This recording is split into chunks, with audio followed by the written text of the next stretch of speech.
right, welcome everybody to Talk That Talk, where we have the unfiltered, unscripted, uncomfortable conversations about band, HBCU band, music education, and more. Let me go ahead and introduce the crew. At the bottom, we got Rick. Yo, what's good? Repping my high school today, Churchland High School. Churchland Truckers. Yes, sir.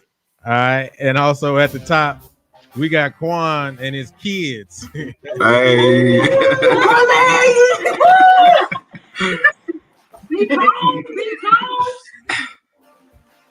Hey, are these a lot of the seniors? No. Actually, none of them are seniors. None of them are seniors. They're juniors. All of them juniors. Hey, y'all keep playing. Y'all keep playing and make sure y'all get these scholarships. Get the scholarships. Keep working towards them. We're going to support you. As educators, we're going to support you. As a family, we're going to support you. We're going to stand by you and whatever you guys need. So, yeah, y'all keep doing y'all thing. Y'all got a great band director. Yeah. All right, get out my office. Get out.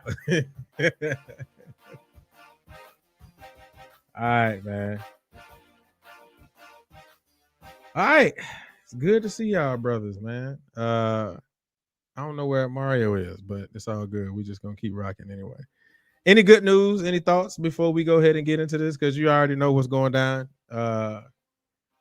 Yeah. So Rick, or Quan, any thoughts, any good news, man? I know you got that good news that you share, but if you want to go ahead and expound upon that while you got the time, let's go for it.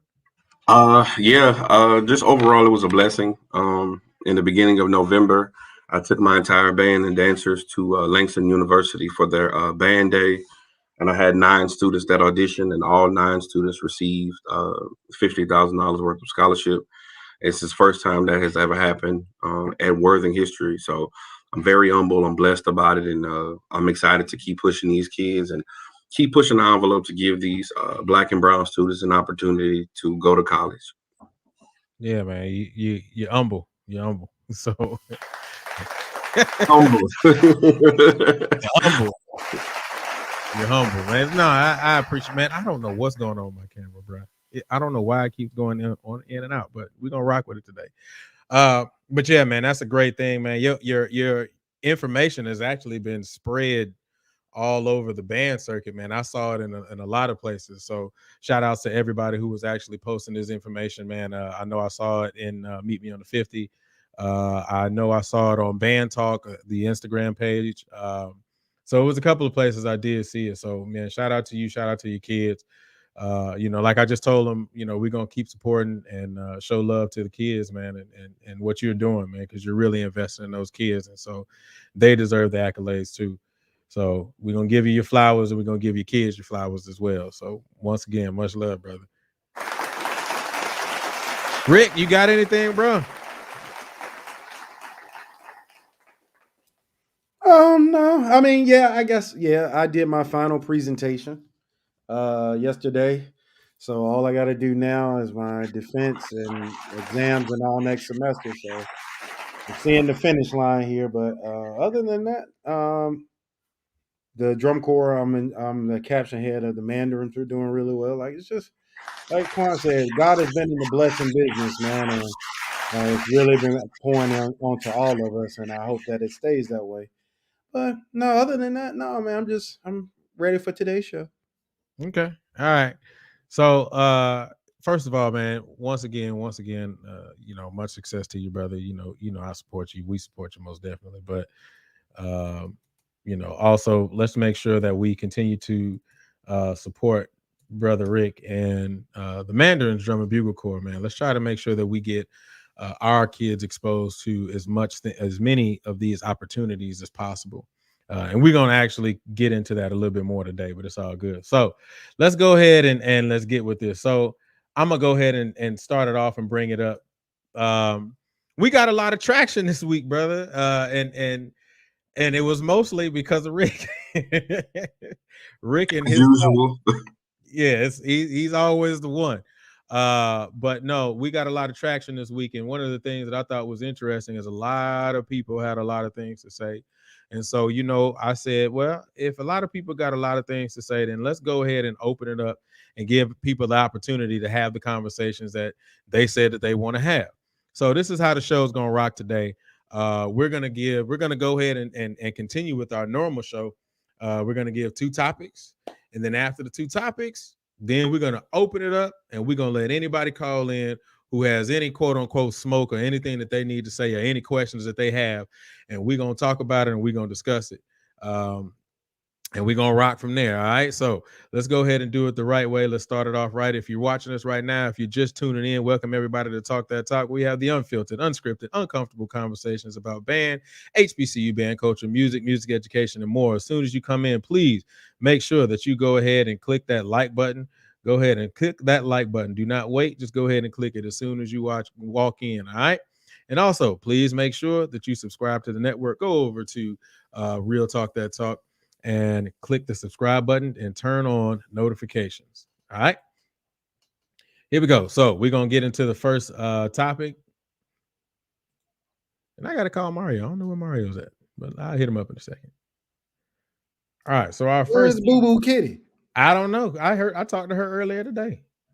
I don't know what, she said she had some clients today, but I don't know what that situation is, but somebody hit her with the text daddy, or I'll hit her. Either one.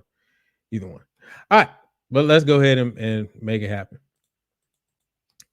And my silly self forgot to put the daggone questions in the daggone joint. So let me go ahead and pull it up.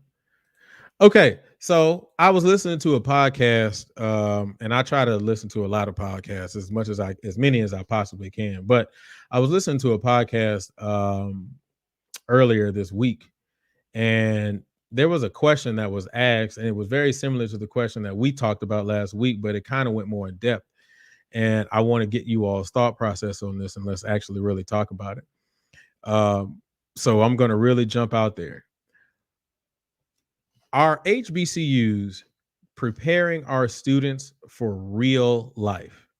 And when I'm asking this question, I know that we generally have a general consensus, but I really want to talk about more or less our music education students. So are HBCUs preparing our students for real life? I usually call it, yeah, Kwang, you got it. Okay, so to answer your question directly, no. I'm gonna tell you why. Because I'm gonna take it back to your undergraduate time for the student teaching process. First and foremost, the student teaching process is flawed. And the reason why it's flawed, I said this a few episodes ago, you're walking into a program that, number one, has to be approved by your department that is adequate. That's number one. So you're walking into a program that already has systems built. You're walking into a program where 9 out of 10 is a seasoned teacher. You're walking into a program where everything is basically laid out for you as what you want to have, right? But no one is teaching you the realistic, giving you a realistic expectation of what you're walking into. 9 out of 10. And I have to say this, if you don't come from a PWI, most of the times, I don't want to be ignorant and say all, but most of the times you're going to honestly receive a job from a school that's possibly either low income for the most part, possibly a turnover rate or whatever the case may be. And you're going to have to build that program. If you have not been taught how to build that program, honestly, you're going to have so much growing pains to where your expectation isn't going to be met as a music educator. And what I mean by that is you graduate, a lot of the times you're like, I want this big old band. I want this, and I want to do this specific things. Well, what if they had 7 band directors in 4 years? What if you don't have administration support? What if you don't have community support? What if you don't have a feeder program? What if you don't even have a budget? All of those things, for the most part, is what you're going to run into. Again, not all, but most, right? And honestly, through this season, I don't want to stay on the negative like Rick says, but a lot of the times, you're going to run into that. So if your mindset is not on building, then honestly, it's going to be an arduous job. So that's number one. Number two, we need classes that teach realistic expectations on politics, because that's something that you're going to have to deal with as well as being a teacher. Also, if your pedagogy is not strong, most people, again, it goes back to don't know how to build. As a percussionist, I had to real talk, put the sticks down and pick up a horn so that I can learn how to teach a child from scratch. And most times people are arrogant and they don't want to do that either. So, in my opinion, the realistic aspects of teaching, or the realistic aspects of building a school, man, we don't know about that. We don't. Honestly, most times when you walk out and you graduate, you don't even have a curriculum that you use. All of those things, bro, is what honestly, in my opinion, when I've spoken to other HBCU grads, it's like that's why we talk to each other. Hey, you got this lesson plan, you got this lesson plan, and we're trying to help each other. And that's why, because we're not prepared once we walk through those doors to graduation. And that's just the snippet of it. All right. Rick. My answer is going to be yes and no, right? I think yes from these standpoints. First of all, HBCUs are more nurturing to their students. They just are. We teach our students the importance of relationships. And I think that's important with being an effective leader and band director. So, from that standpoint, we get a lot of that at HBCUs. Teachers that were willing to bend over backwards to make sure we had what we wanted. Like, I don't want this, to just be, you know, all the things that we can improve on, right? Like, our teachers are usually great at that. I think they are from the standpoint of music is music. It don't matter what type of band you marched in. It don't matter what school you went to. Like I always say, and I'm gonna keep saying, a concert of in tune is a concert of no matter where you are. It doesn't have a color. It doesn't have a style. It is what it is. So from that standpoint, I think our students have an opportunity that students from those PWIs do not, because I can go into a PWI and teach music. Music is music, but they can't come to an HBCU and do what we do. Yeah, it's challenging to do core style. It is, especially to do it with great technique. But if you learn that, you are marketable, in my opinion, above a lot of those students. Here's where we face a challenge. It depends on what school you go to. Sorry. Here we go, rough on feathers off top. Depends on what school you go to. If your school is teaching you the importance of good musicianship, playing in tune, articulations, actually, coming in together and stopping together, all those things that are just music fundamentals, regardless of what type of style you choose to do. If your school is teaching you that, you will be a successful band director because you have a standard that's been set and you are marketable. If the only thing your school focuses on is marching band, you need to go have a talk with your administration. The fact of the matter is, if your school is only known for the marching band, all you do is marching band, you are not ready to go out here and be a band director. I know it's hard for some of us to hear the truth. The fact of the matter is, when I left my university, I was not prepared to do my job at a high level. My first couple of years teaching, I was not great. And I know that. But what did I do? The same thing I did when I was in college trying to acquire knowledge. I just kept looking for it. I kept finding people to talk to. I kept attending conferences. I was marching drum and bugle at the time, so I was getting that type of instruction as well. I was adamantly looking for what I was looking for. I wanted to be great at my job. So if you're not doing those things, you can overcome your situation if your school is a marching band focused school, but you have to do more to get your own success. And then lastly, I think I'll say, man, because Quan touched on a lot of it, because I think Quan was spot on. At the end of the day, we have to have higher standards in general. Like, there are some good band directors out there. Like Quan, Julian, I'm always looking to talk about the positive on this show. It's easy to identify the negative. There are a lot of good band directors out there. And there are a lot of good band directors that went to some of these universities that, that may not have the most one ensemble focused programs. But the key to all of those people is they were able to silence out the noise and do what they knew was right. Quiet the critics that, got their degrees from YouTube University and the University of Facebook. Quiet those people out and say, okay, I know what the concepts are that matter to creating great music and being like just absolutely uncompromising when it comes to doing those things. Because at the end of the day, the people that hate on you the most can't do what you do. And I'll just leave it there. All right. So let me say this. I think y'all gave some very good thoughts on this. So I'm gonna add a little context to this. So when I listened to the other podcast, the ideas and the thoughts that you guys came with were the exact same things that I was thinking about until they hit with something that I was like, oh shoot, I didn't think about it.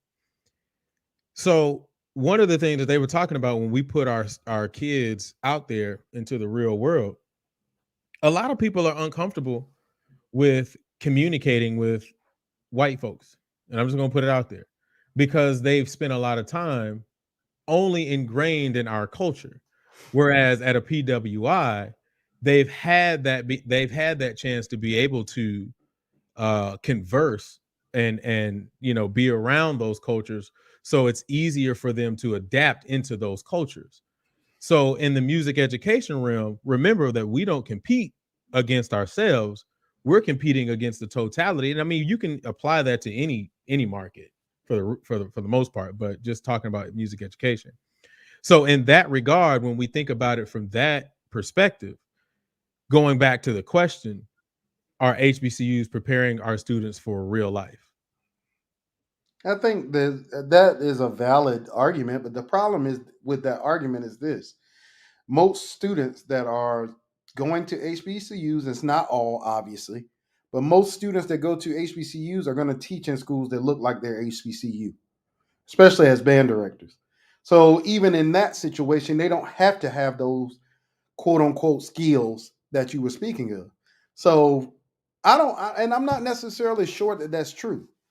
When I first started teaching, no, I'll go back even further. When I was in high school, shout out to the Churchland Truckers class of 2000, was good. But when I was in high school, my junior year, that's when I first started marching drum corps, and I was in a predominantly black environment.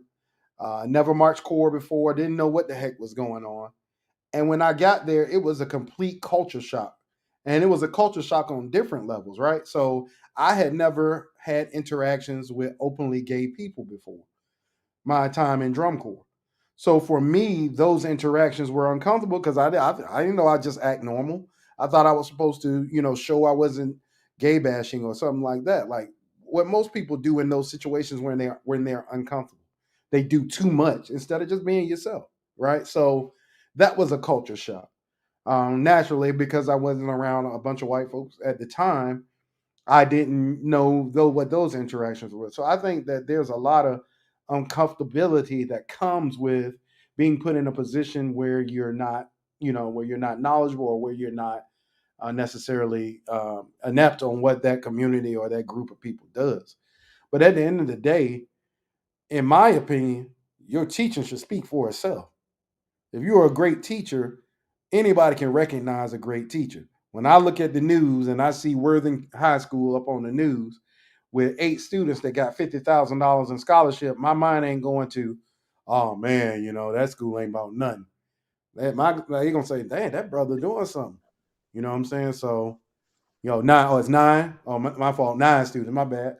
So I think at the end of the day, for a student that's coming out of an HBCU, at the end of the day, don't let nobody tell you anything other than this. It's about your talent and what you bring to the table and what you got up here. And being able to adapt when you know you don't know something. Being humble, not humble, but humble. And being able to go to a great teacher like Mario and say, hey, Chief, I'm in Jersey. Now I don't know, what I'm doing. Can you help me out? Or I don't know what this particular thing is. Can you help me out? You know what I'm saying? I think that's the biggest thing. And that's also what breaks my heart that so many people in our community don't know nothing about these master teachers that are still alive, still out here doing it at a high level because we get so much other stuff forced down our throats on a regular basis. So So I can interject real quick. So, Julian, so in a nutshell, are you asking, does HBCUs prepare you for, is it like racism, or is it, I don't want to get the question misconstrued. Not necessarily, no, not necessarily racism. No, being able to comfortably go into into the different spaces because and communicate, right? Because being able to comfortably go into the different spaces and communicate. So many times when you think about it, and I know that culturally we do this, right? But so many times we if it's all of us in an area, right? So let's say a TMEA or whatever, right?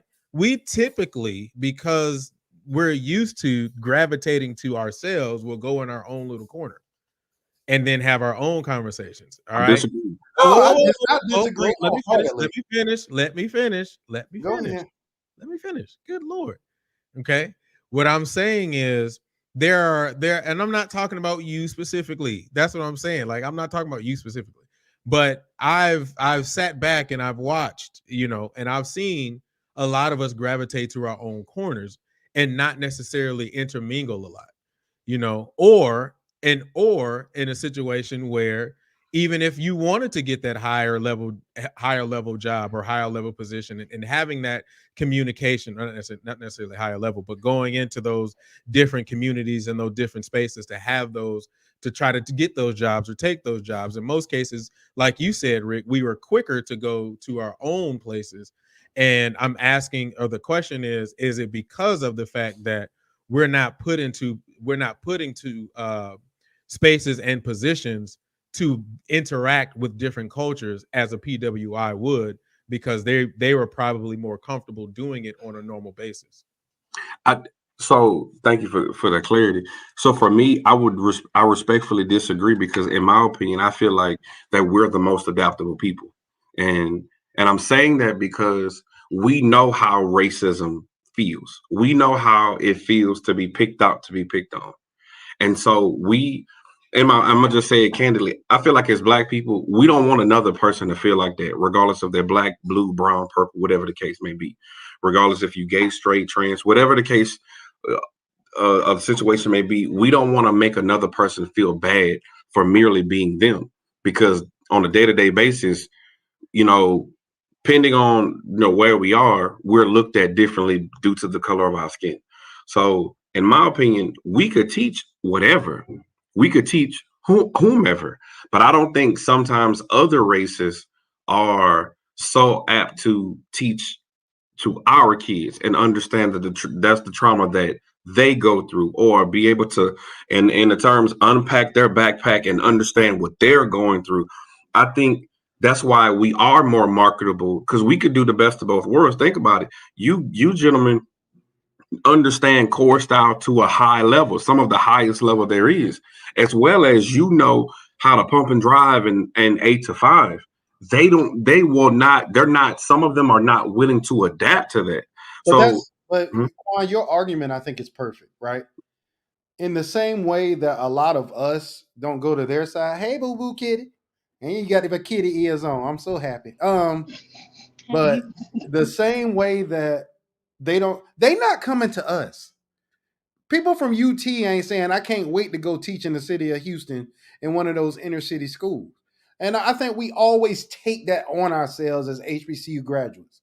Oh man, we can't get these jobs at the Woodlands or these other big schools. The same way, a lot of us aren't looking for those jobs. A lot of us say, I want to go home to my community. I want to teach people that look like me, and I want to make my own situation better.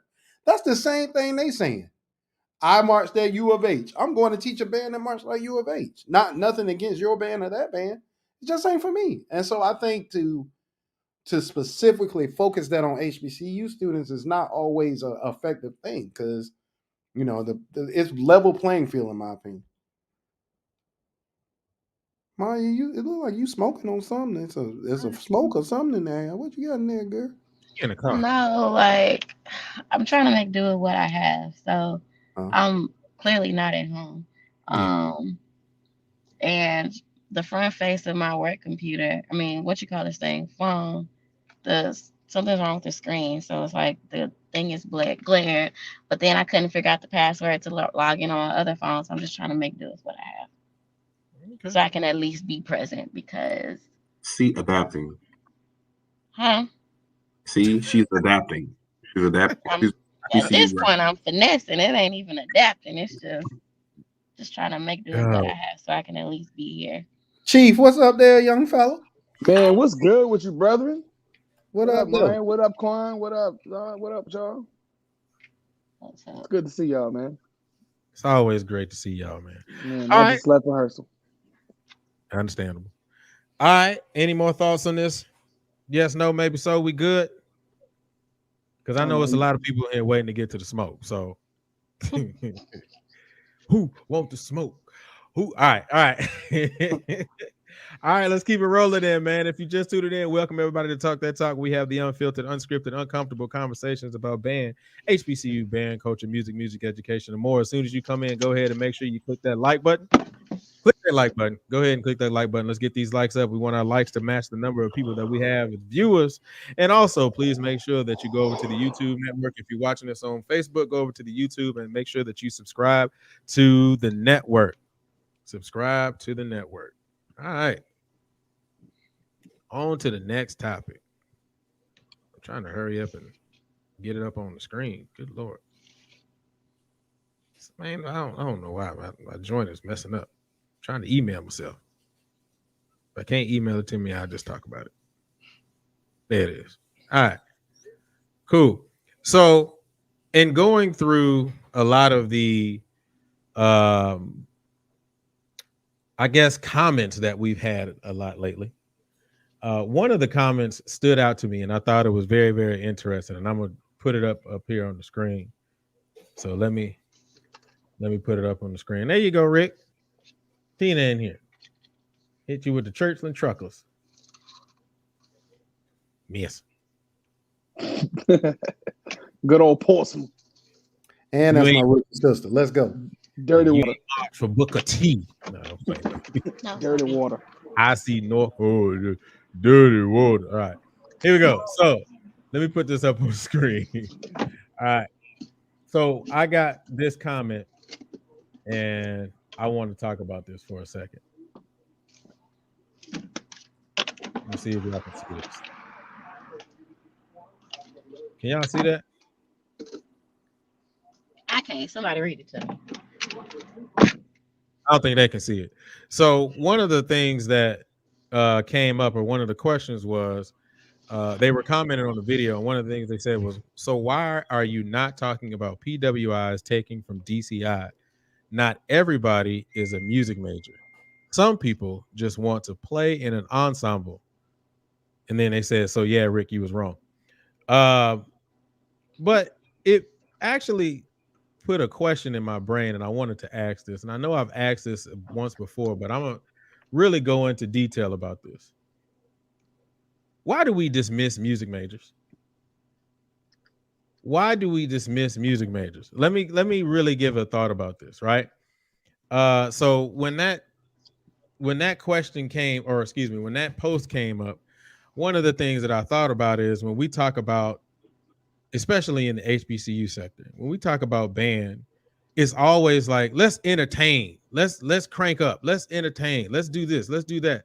But my thing is this: you don't go into a science class and tell them about how their music majors or what their music majors need to learn, and we don't move the goalposts for them and how they want to be able to learn.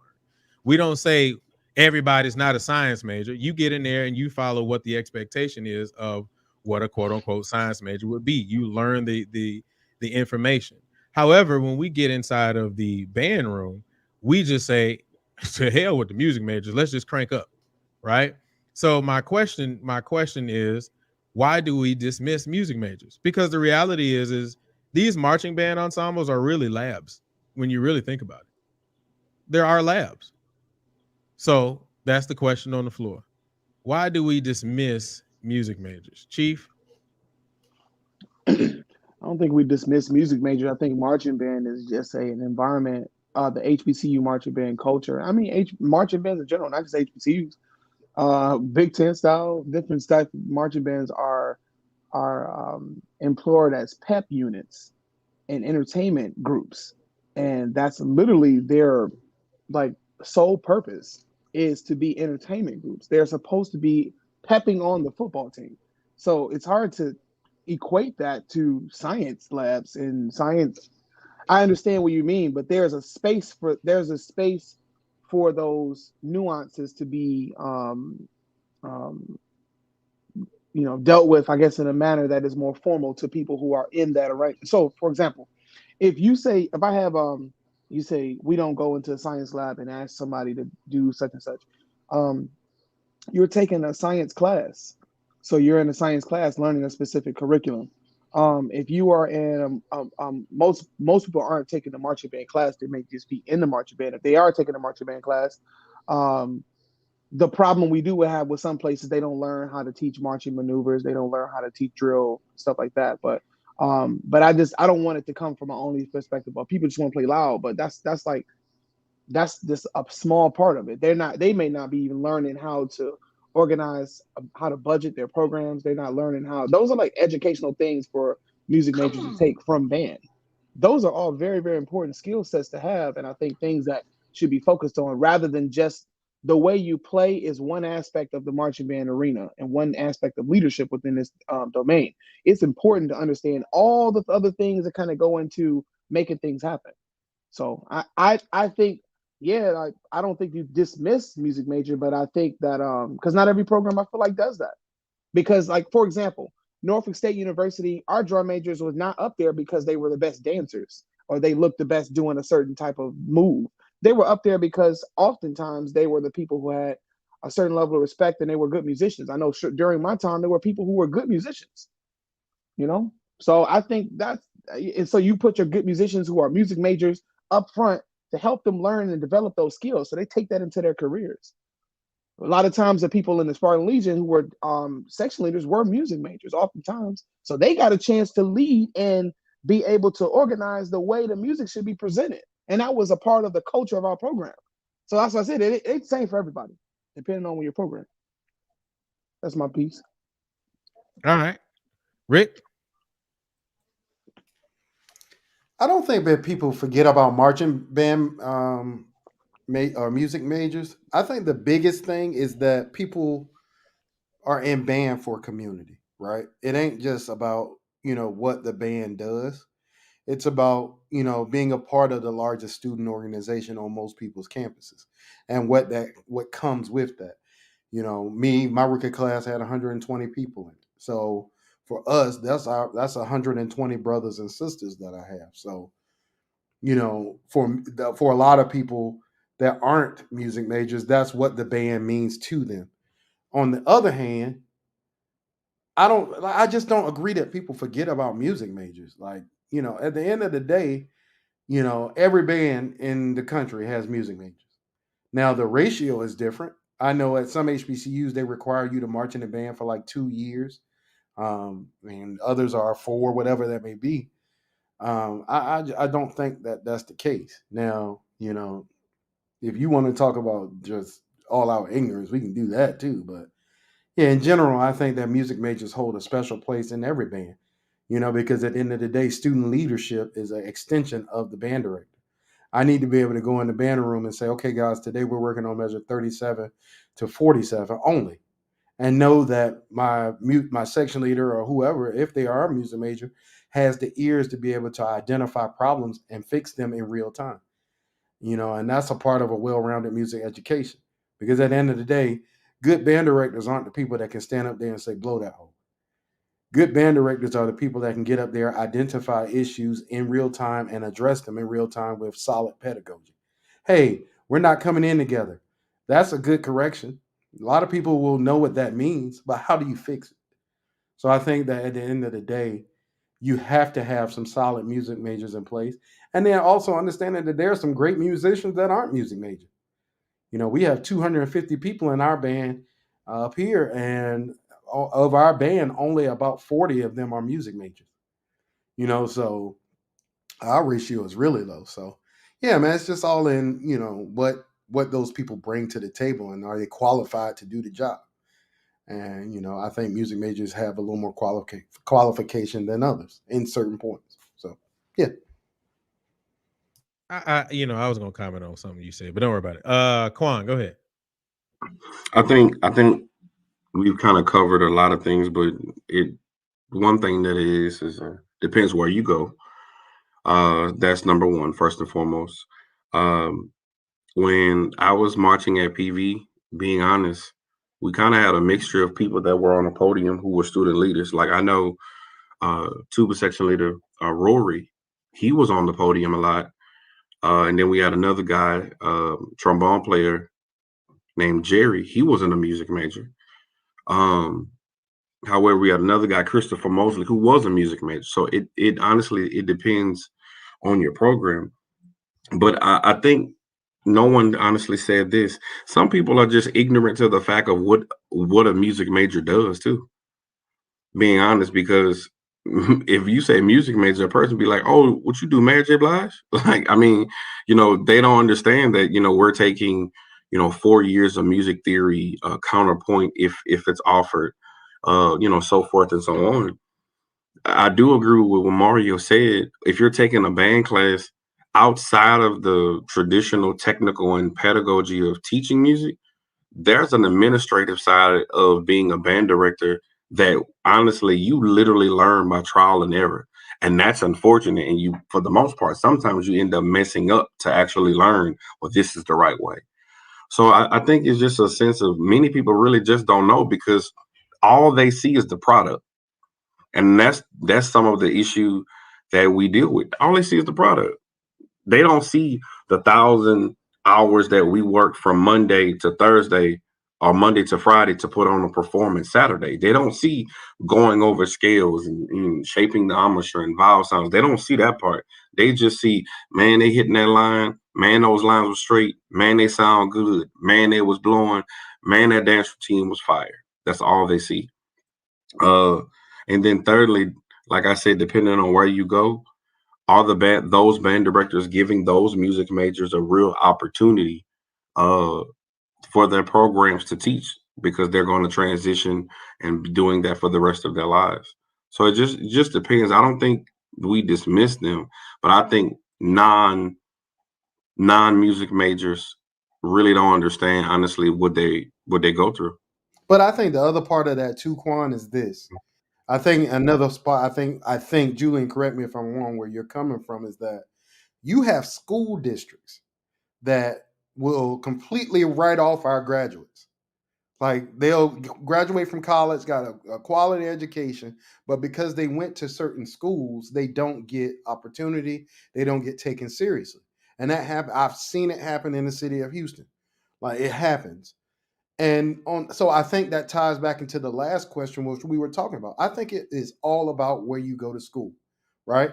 Like in Virginia, where we from, Norfolk State doesn't have that stigma. If you went to Norfolk State, people know you had a great band experience. Like I Yep. saw in the comments, somebody was talking about James Perry. That's my rookie brother. Yep. We all grew up in the same city and grew up in the same type of environment. When we were in high school, we were taught high musicianship. Mr. Prentice, BB was not having that at Norcom. If you did not play your horn the right way, Mr. Prentice would cut that mess off and teach. Mr. Prentice to this day is one of the best band directors I have ever seen come through the city of Portsmouth. Same thing happened when we got to Norfolk State. Mr. Adams was not having that. Miss Sanders was not having that. You go in there and play your tail off, play ignorant if you want to. But the problem is, Quan, is that now there is a certain, and I think this also is important, there is a certain expectation of marching bands now that if you don't sound a certain way, then people will question your like your presence in the HBCU band world. Oh, you suck because you don't do this or that or this or that. And I said this a couple of shows ago. With the way that marching band is going now, in particular, especially for music majors, some of the goats of our activity. People will listen. Matter of fact, I saw it with my own eyes, Quan. It blew my mind. Lindsey Sargent wrote that arrangement of Smoking Out the Window that Fam played. The orchestration, the voicing, everything was flawless. Everyone, oh, that shit, that they ain't talking about nothing, dog. That suck. That suck. You are literally saying one of the goats of what we do doesn't know what he's doing.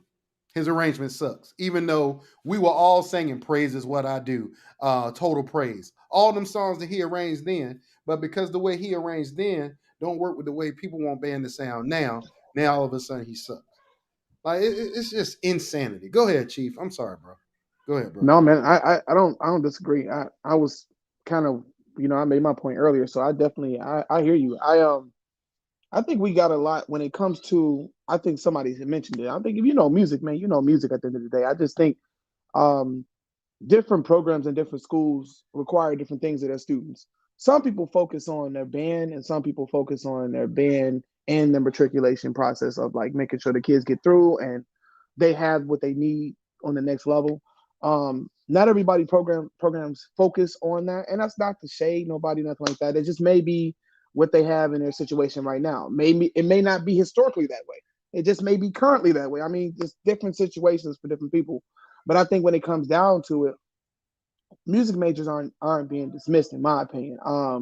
I think if anything, music majors need to continue to make their voices louder and heard in their programs and be a stronger presence, for certain programs that may need to hear from a couple music majors who know what they're talking about, and that may be something to help them get in a different direction.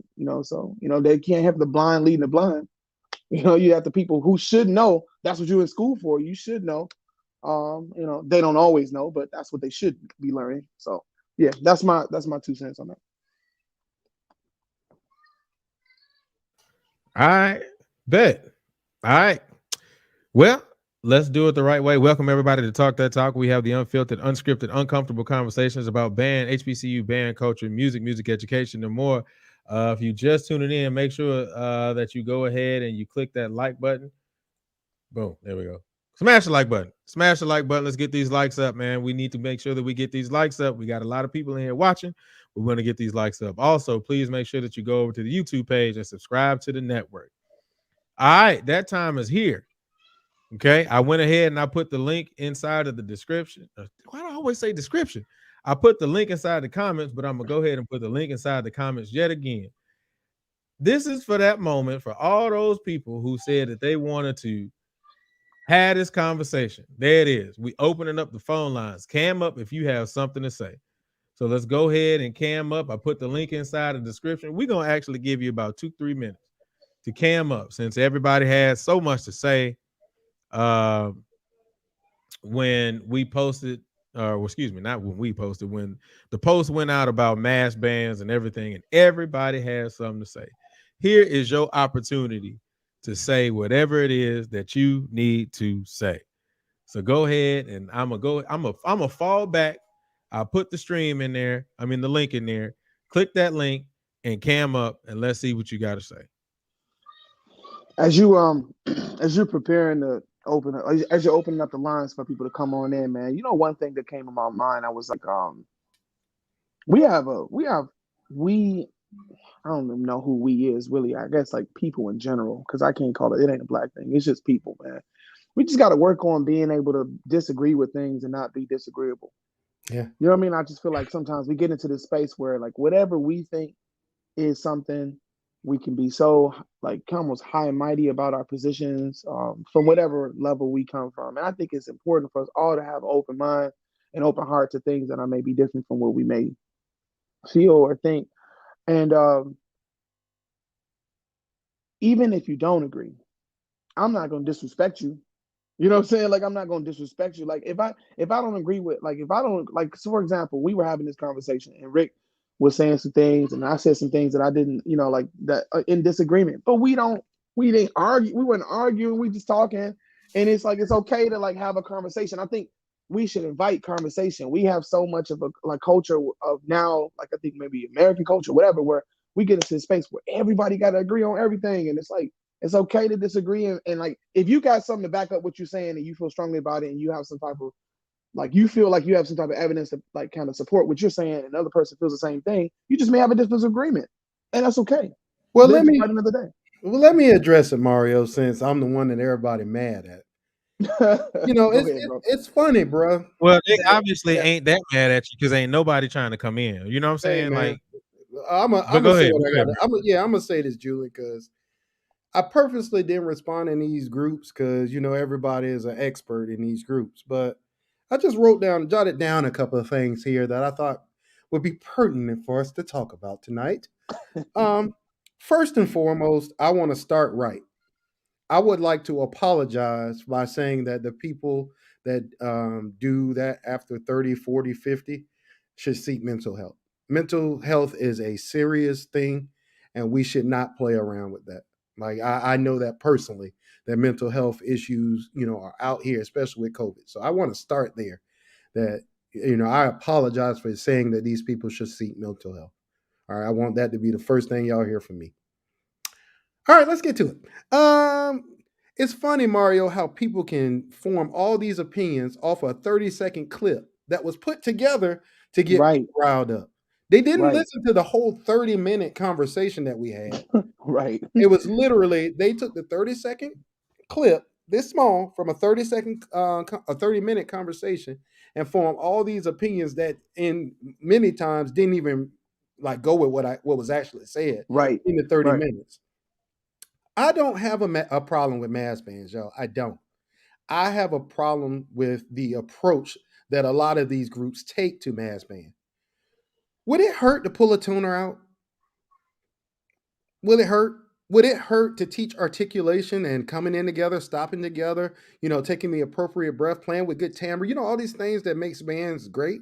Would that is that such a bad thing to expect when you No, love because we're not music majors, man. We ain't trying to do all that. We're not music majors. man, that's the problem. Everything's about fun. You had people in the comments were talking about, hey man, we just want to help the kids. You know how you help the kids? Go teach, not participate. If you want to play, like I said in the video, and I'll say it again, do alumni bands. Get all your friends and stuff together that are in your group, man, and do that. And then when you want to help the kids, go teach. Teach them how to do what we do at a higher level. For me, you had all these people that came in and were angry about the money comment. Music is not a hobby to me. This is my career. I do this for a living. I am paid handsomely to do this. So for me to, as a 30-something man, I'm not worried about cranking it up and having a good time. I'm worried about moving myself and my people to the next level, which brings up another thing. I don't know a lot of y'all. I don't care to know some of y'all. But what you're not going to do is question my love for my people. That's what this show is all about. Because we could easily let a lot of this mess that goes on in our community go and not say a word. You talk about the work. How many of y'all started a marching band circuit for our people? We just had our first show this year in Texas. 9 bands came, or 8 bands, sorry, 8 bands came. For next year, it's already exploding. That's what I did, since y'all want to question my credentials. Secondly, for my credentials, since y'all want to go there. Oh man, he sounded like a fourth trumpet player. Oh man, Mario, when I heard this, bro, Sorry, bro, that's funny. I was laughing my tail off, dog. I'm just gonna tell y'all a little bit of what I did in high school. We're not gonna go to college or my career and all that stuff. I was all district trumpet player 3 out of the 4 years I was in high school. Only reason I didn't make it my freshman year is because I got there late and couldn't audition. I was an all-state trumpet player 2 of my 4 years in high school. My senior year, I made Virginia Honor Band. How many of y'all can say you did that? See, that's Mario. I agree with you 100%. It always becomes personal. Y'all don't even Right, know me. Y'all don't right. even know me, but because your little feelings got hurt over something, all of a sudden you think you can get online. And I'm It sorry, started I'm being not. personal attacks, right? Hey, And like bro. all the personal attacks. And then Right. for this lame ass dude that went to PV, you know who you are. I'm not even gonna mention your lame ass name. 2 of y'all that went to PV when we were teaching there and decided to go online and try to find like, oh man, this is what he made as an ad. That was the Right. first check I got. Have you ever made that much money? I'll wait. Okay. So helping let's see. This is hilarious. Oh, I got it, bro. Hey, look. Yeah, because Mario, for me, this show is not about negativity. This show Right. is about making Right. sure that we are doing things to advocate for our community. But it's funny, Mario, when we were talking about all these things that were positive, about Right. your band doing fundraisers, about Right. Quan's band and all that stuff, we couldn't get a comment on the side. People's little feelings get hurt because you come after, you say one thing that goes out of the group think, and then all of a sudden, oh, here we go. Oh man, I got to go online and talk about some dude that I don't even know. Like it's just Right. so that's the state of the HBCU band community. Is that anything that goes against the group think is either considered, oh, here's the one that really got me, is either considered less than or you're pandering to them white people. That's all we ever get. We can't ever do anything different. We can't ever say, you know what, I like Southern, but I can also be critical of Southern or Jackson or Norfolk State or whoever, while also Or appreciating mass bands. Or right, mass bands. Just go ahead and throw it right. out there. I mean, Because let's be everybody was real. crying about the mass bands. And if these mass bands, y'all, if we approach them differently, they would definitely be a great thing in getting kids during the summer involved in something. Yes, I teach drum corps. I guess that's a bad thing now. I've taught drum corps since 2005. I've won 2 world championships. My ring are right here if you want to see them. I think I know what I'm doing. But for to have to come up here and constantly address people that couldn't even shine your shoes, and they up here can tell you about what your band is supposed to be doing. And boy, we can't say nothing about them. Never mind, they get online every week and tell somebody how they band sucks. These are kids out here. These are students. And y'all are adults, 30, 40 years old, telling students they suck. Yeah, that's supporting the community. So I'll wait for any of these people that want to come in and have a conversation with me. Chuck, I know that ain't where you are, bro. You've been on the show before, but any of these people that want to tell me why I'm wrong, even though they hadn't even watched the doggone 30-minute clip that we put up, I welcome any debate or conversation, but be respectful because I'm not just gonna sit here and let anybody talk to me in the type of way. So there we go. That's all I have to say. Go ahead, Chuck. I'm sorry, bro. No, you good, bro. What's going on, y'all? Y'all doing all right? Can you hear me? What's going on? Yeah, we can hear you, Chuck. Okay, cool. Well, first and foremost, I love the topic, and definitely, Rick, if you see in the comments, talk your stuff, bro. Drop that resume. You know, people. It's crazy as a fellow music educator.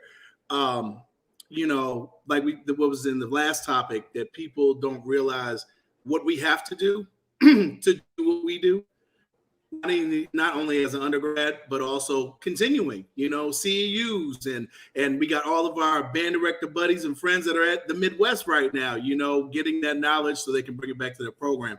But specifically about the mass bands, Chief, definitely, man, you talk like when you said something, you guys were, you know, respectfully disagreeing, which we have to be able to do more of in our community.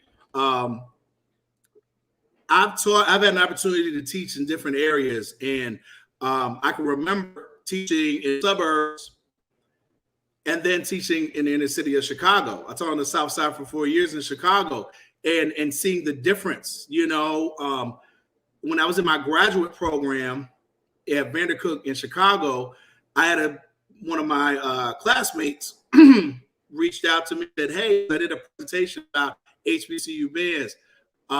And he was like, man, he was like, I love, you know, bands from the South, from New Orleans, but he's like, I don't understand. Like, you know, sometimes they'll play like their life depended on it. And I was like, for some of these kids, that's exactly right. That's exactly right. And so I see that, and one of my good brothers and my best friend, Dr. Rodney Chisholm, we were talking about comparing mass bands to like and one basketball, you know, or right. You know, it's very similar. As you know, not only a band director, and I'm sure some of you guys have held some different positions. I coached for 6 years, you know, high school basketball, and I know what that has done positively and negatively to the game of basketball. Same thing I would say with the mass bands as well too. I think it's great that we keep kids playing. I think it's great that, because again, when you teach in the inner city, it's very easy for that kid to go south. Very easy. They're like, why am I going to learn this if I can just hit the block and make this money? and have the things that I want to have or have the things that I've never had. And so, Right. you have to battle that. And so I think the mass bands can be a great place for that. One thing I know for me, and I'm sure some of the music educators in here either watching or that's the host of this show can agree with, is you guys were talking about pedagogy or even safety. I know Crystal just jumps on here and she's mentioned it several times in this topic. Just the organization standpoint or the safety. We know as educators that we have to have all of our I's dotted, T's crossed. I mean, I have to put in bus requests a whole month Right. before I can even Right. get a consideration. And not saying that because I've seen, and I'll say this, I've seen some mass bands over the last few years, like really get their house in order, like establishing LLCs, providing scholarships and things like that. I think that's great. I think that's the direction that we need to go to with those things. But there has been, I know I've seen, only can speak for me, I've seen sometimes, some different, some things that have happened that haven't been too positive, and again, like Rick was saying, when you have, I don't know, somebody in their 30s, their 40s next to somebody is, 14, 15 and things like that. Like there's a time and place and a space for that. Like Rick mentioned, if you have an alumni band, that's great. I think it was it Southern and was it PV or that was the exact Southern and that example was I gave. amazing. Yep. I love that. I love Yep. that. And I can only speak for me. I'm a product of 2 HBCUs. I'm a little North Carolina A&T and Fayetteville State University. And I never forget going to the FAMU camp when I was a high school senior. And they did this thing called Bring It On. It was on our schedule, but I had no idea what it was. And those alumni came back in drones. And the first thing that I heard was Rolling Thunder and them sweeping the field 8-5.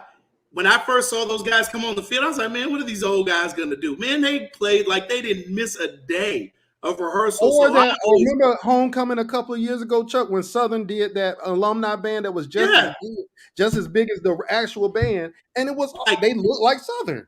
Like it was great.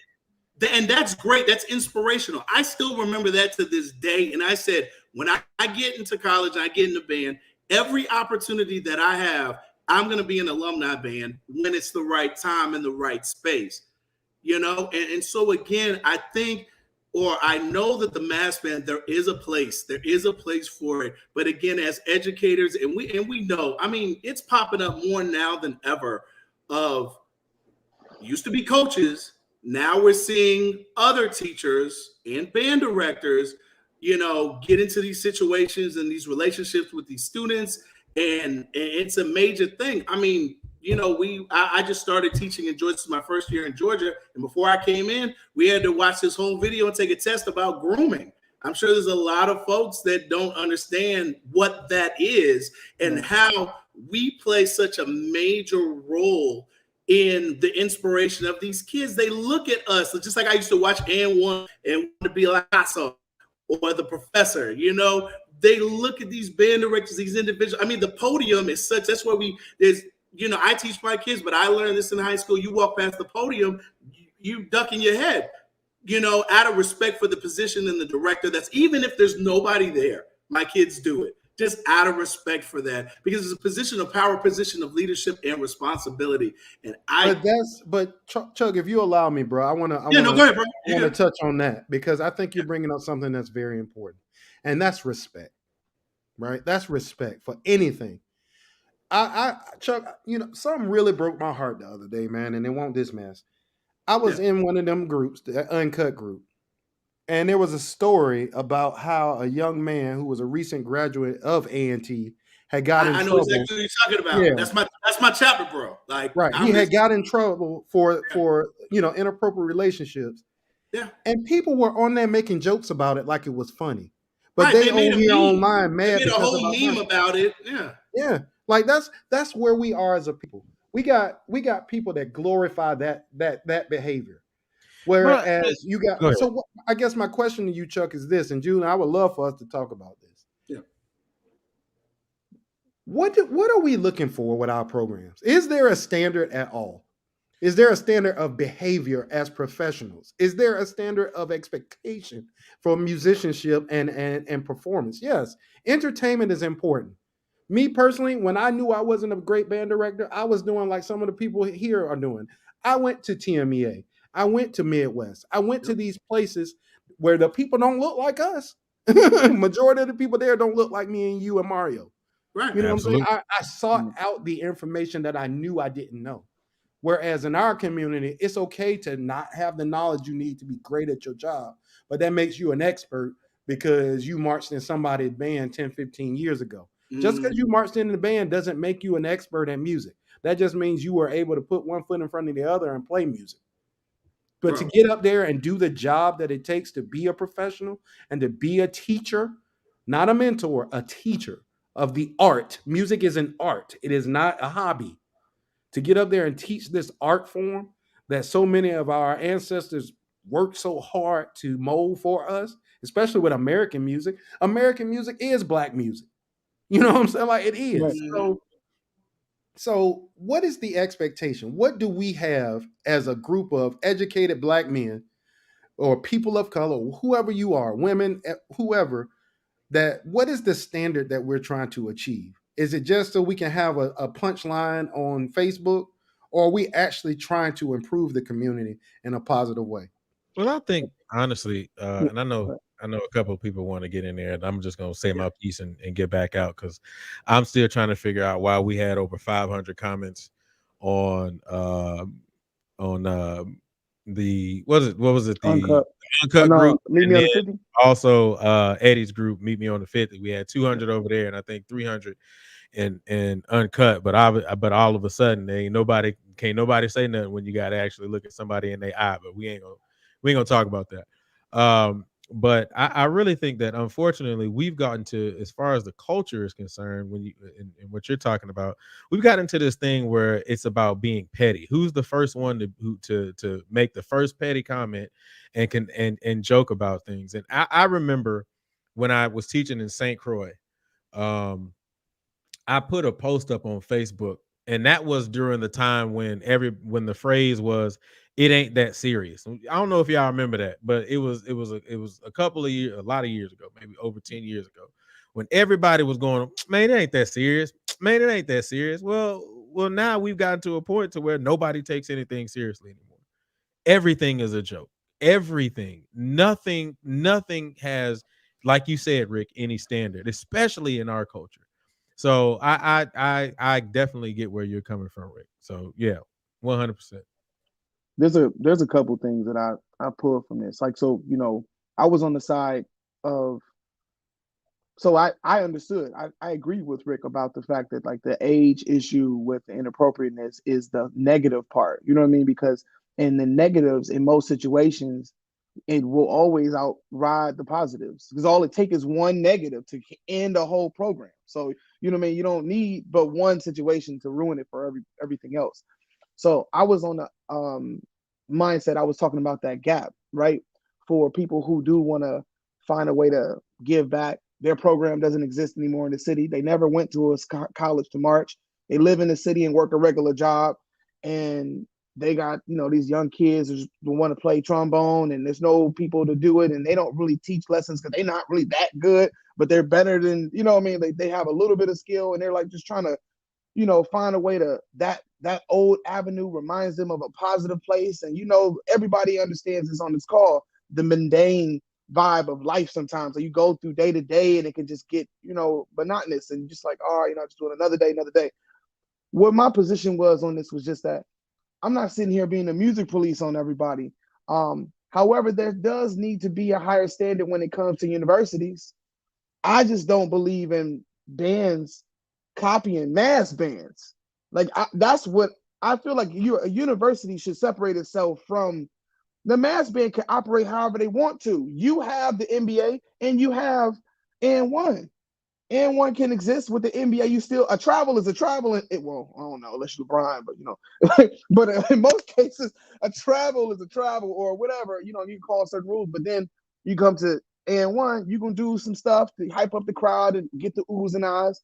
We have become so infatuated with just our like this almost prehistoric entertainment level. Like we need this just bottom line. If it doesn't entertain me, I don't have any tolerance or any patience for it or any ear for it, or it's gotta be at this certain level for it. And then I'm like, we can't find, and what my point was that I said in the comments last time, well, not in the comments, but in the conversation, I was saying I can enjoy a love story. I can enjoy a romantic comedy. I can enjoy a horror movie. I can enjoy like an action film.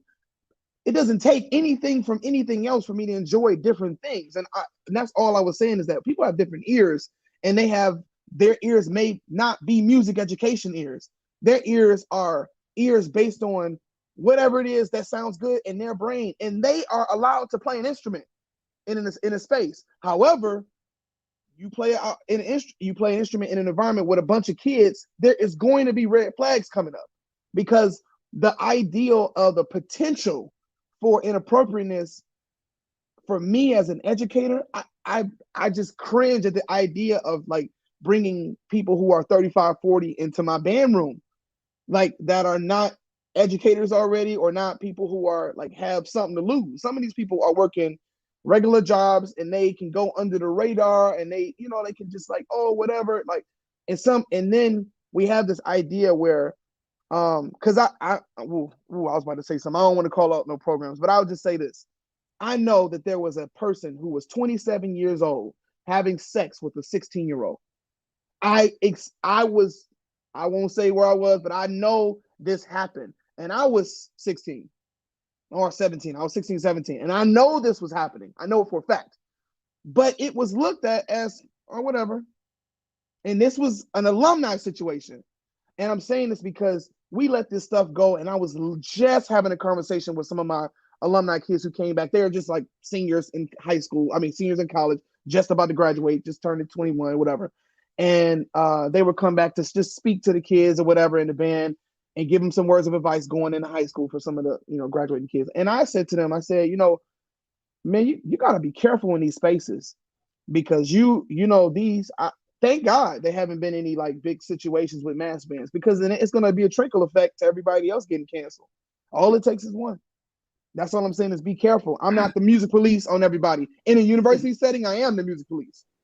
But in a just general, we like hanging out and vibe, whatever y'all want to do, what y'all want to do, enjoy, blow your damn brains out with the baritone and play as loud as you possibly can. I don't care. Do what you want to do. But in a university program, you should not be following that. That should not be your standard of playing. Period. Right. I definitely agree. I'm not going to say this specific program, but I'm going to say that, before you keep go ahead. No, I was just going to say the final thought on this one. I got somebody else need to come in. Okay, cool. Yeah, I was going to say that, I had an opportunity to, bop into a mass band rehearsal years ago, and I just bopped in to support. I had fellow band directors that were there over it. I was like, let me go by and support, bring my horn, see what it's talking about. I think I stayed 2 rehearsals because the second rehearsal, just being honest, and not saying this happens everywhere, but there was a young kid that was dropped off, couldn't have been no more than in 6th and 7th grade, playing the clarinet, and the rehearsal's going on, and we know that look, whether it was somebody we were in the band with or one of our students, where they're looking around and they don't know what's going on, and this kid was just struggling. Meanwhile, this band was just blowing the walls down, and nobody was helping this kid. So I packed my horn up and took the kid in the hallway and began to work with him. And I just said, I said, I can't support this. You know what I'm saying? If you want me here to kind of help some of these young kids, then that's cool. I'll do that. But I couldn't support it, and so again, I'm not saying everybody does that. I know there's some individuals over some of these mass bands that, are putting in work, with some of these kids and making them better. I do know that. But again, when we see some of the products and, we can't honestly say, again, as an educator standpoint, we talked about the protective, nature that we have about our students, but also the pedagogy as well, too. I remember sitting in class and having to do a blank fingering chart for an oboe or bassoon. Like, that was the stuff that I had to do. And knowing how difficult that was to have somebody that just loves it try to tell me, about what I'm doing. That's sometimes that's hard for me sometimes to swallow and to take. But what we have to do, kind of my closing thoughts on it, is educate the next individuals. If you got questions, ask. There's a lot of people on here that will answer those questions with fidelity, to help individuals. But people sometimes they don't want to know. They want to stay. What was that saying? Ignorance is bliss. People just want to stay, in that box and not, seek that knowledge, because it's not easy. It's not easy what we do. So again, appreciate the opportunity to be on the show. I love what you guys doing. Keep up a good talk. I listen to this on the way to work. Gives me inspiration, before I go into my day for my kids. So I appreciate it. Man, we appreciate you, brother. Appreciate you, All right. Thanks for the 06 support, for man. us. 06. 06, baby. Oh, yeah. I got you, Rick. We do this one. I got you, Rick. There we go. All right. There we go. But Quan can't do that one. Smith. All right, man. Appreciate you, Chuck. Man, I definitely want to say this. Oh, go ahead, Maya. I'm sorry. I was just gonna say thank you for the compliment. I appreciate that. Well, Hey, Maya, we girl. tell you all the time you are loved, girl. Hey. I appreciate it. But no, I definitely want to say this, Rick, and I know I said this to you, and I said this to you too, Chief, a couple of days ago. I think one of the problems that we have as a community is the fact that, we don't exist in the echo chamber, right? Like, we're different. We have different thoughts, we have different ideas, and we like different things. And I think what happens with our culture a lot is the fact that just because we get around a group of us who specifically like one thing, we believe that all of us are supposed to like and enjoy that specific thing the same way. And we don't. And the other half of that is we tend to want to try to put down those people who don't necessarily agree or who don't necessarily fall in the same place in the same category. And this is something I was thinking about, and I didn't tell you, Rick or Chief, about this, but you may even agree that some could even agree that that's probably why there are a lot of great band directors who don't want to go back to our schools and teach, because the stuff that we want to teach, we would get pushed out of the room for. Oh man, we ain't trying to learn that white mess. Oh, they ain't, or sometimes we're made to feel like we're not welcome into our own spaces because of how we think. So Well, I think it's a defense mechanism, right? Like, I think it's a defense mechanism. When like, for instance, you can look at that clip and tell there was a bunch of stuff before and a bunch of stuff after. For all that don't know, and Mario said this at the beginning, and I don't know if people heard it. Mario disagreed with me in real time. He thought and Mario, the argument you made tonight really opened my mind to something that I did not think about. And that's it. That was the analogy you gave of and1 in the NBA. But the rules of and1 don't change just because you're doing and1. It's just more exciting, right? It's got more flair to it. But at the end of the day, you aren't going to just walk the ball up the court like it's a football. You still have There's still some core concepts that are there, right? Right. You still have to have athleticism. You still have to have follow through. So when we throw all of that out the door and say the only thing that matters is the entertainment, then to me, the argument doesn't make sense there. But I agree with you. I think there's room for all of it. I just think that it needs to have quality. I don't know why in the Black community that's a taboo word.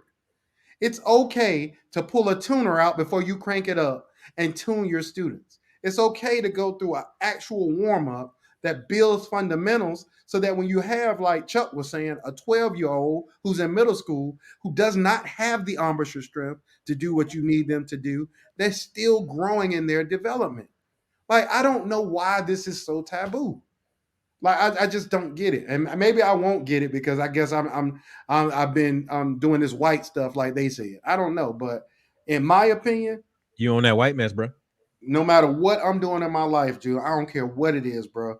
It will have quality. I don't care if we having a picnic out here in front of my house. If we playing a brass quartet or quintet out here in the front of my house, guess what? We're gonna rehearse and it's gonna sound good, because that's what's important with music. All of this is music. All right, mass band. These are all things. This is the problem. And then if it was just as excellent as some of these people say it is, why don't band directors support it in mass? Hey, why? Why aren't band directors standing on the sidelines encouraging their students to do it?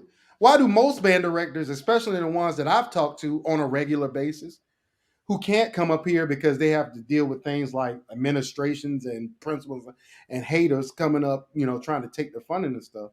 How come most band directors tell their students when they get back from these activities, you leave that where it was and you come in here and you do it the way I want you to do it? If it was this bastion of excellence and helping the kids out, why do they have to leave it where they got it from? Like, they don't ask themselves these questions. All they do is get offended because somebody hurt their little feelings. And the people that be offended are the people I'm talking about, who are 30, 40, 50 years old still doing mass band. And they tried to bring up DCI. DCI has an age limit. It always has, it always will. DCI, you cannot march DCI after you're 21 or 22 if your birthday is after June 1st. So that argument, out the window. Like people just say stuff because they like to hear themselves talk. What are we going to do to improve the Black community? All Black people didn't go to HBCUs. All Black people don't have the same feelings about things that you do. It's okay to have a constructive conversation, but at the end of the day, all that constructive conversation should be leading to the betterment of our people, not the tearing down. Hence the reason why last show I said I will no longer say that a band is bad. I'm not doing that anymore. I will identify the parts of shows that I thought could have been better, and that's it.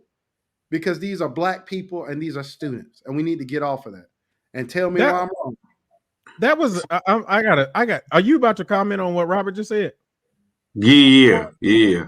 I don't. I would love for you to come up and really explain that, because it has nothing to, a lot of band directors don't have an insecurity about it. It's the fact that they don't want that information that they get to come into their band program, or lack thereof. Right, especially if they're trying to build a quality program. I think that has nothing to do with insecurity. I don't know one Black band director. I got you. Julian, how many Black band directors say, "Hey, leave that Blue Devil stuff in Concord"? Absolutely nobody. I say it. Absolutely no one ever. Leave that Carolina Crown stuff over there. Yeah, we don't want to play with all that good timbre and playing in tune and good tone. We don't want all that. So let me say this. I think one thing that is after Quan Kari, we're gonna get to you after Quan. I think one of the issues that we have is many people don't listen to conceptualize what you're saying. They're listening while you're talking to defend. And so I think a lot of people have assimilated when you say DCI, that's quote unquote good, and then HBCU, that's quote unquote bad. I think that's I think that's how they're receiving it, which is wrong. So that's number one.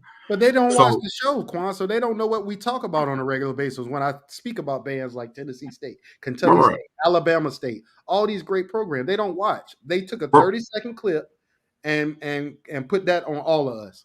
Correct. So let's take a few steps back real quick so we can get to Kari. Mass band was originated honestly for high schoolers. So let's be clear. When mass band first started and when all-star band programs first started was to develop and motivate students to take the pedagogy that they learned in an all-star band settings, meaning like it was a master teacher and he taught everybody these skills and they were able to take it back to their respective programs. That was the purpose of mass band. As I said before, LLI was, like, in my opinion, being from Louisiana, was the creme de la creme to be in. Cornell Knight, and peace be unto him, what we knew, his background, his pedagogy, and what he taught was quality. And kids were kicking and scratching to get into that program. Now, mass band is who is like first come, first serve. Now, I can't speak about everybody, but I know from what I've heard, there's no audition process. There's no, hey, here's your warm-up packet for these specific things to learn so that you can take back. There's none of that anymore. It is just blow that hole. And yeah, that can be fun and you're keeping the kid on their horn. But how is blowing that hole going to help me during band camp, nigga, during the summer when we return? It's not. So that's not an insecurity, fam. Like, if you paying money to be in a program, What are you taking back out of that outside of an experience of travel? And if you can't tell me that you got a new breathing exercise, that you learn a modified warm up, that you learn how to shape your mouth, if you can't tell me that to benefit the masses, then you just honestly went on field trips. And as a band director, I don't have that kind of time because I'm building again. And people, they can say what they want, but that's the mindset of a band director. Are they going to develop a bad habit over here? Bottom line. That's not no insecurity. That's not no none of that. Just this bottom line. Go ahead, Corey. What's going on, y'all? What up, man? Hey, What's up, bro? so Rick, I got you on the symphony. All right, okay. At least I got you on that. I know we all got this going on, but there we go. But one thing I have a couple thoughts actually. One thing, it was something that Rick, you was talking about, and it has to do with when it comes to like the alumni giving back. I think it was the last. Also, you talked about the last show as well, in a way. And the thing is that for Rick, you definitely know me, and I mean, like, I'm not a rich man. All right, but I am an alumnus of Drum Corps International, and I know I got a lot to give to that. So every year, I started marching when I was 14 years old. I ended when I was 21. I teach it to this day. And the thing is that I look at it as this is something that I can contribute. It's not monetary, but it's something that I can contribute. And that's what some people are not doing. They're just standing on the sidelines and screaming about, hey, you know what, like, this is what the group should do, or they're logging into these sites or whatever else and saying, their piece, like, and it's not constructive at all. Like, they're not actually putting, I mean, if you can say putting money where your mouth is, that's great. But like I said, I'm not a rich man. I'm putting my money where my mouth is. I'm not doing it in a monetary fashion.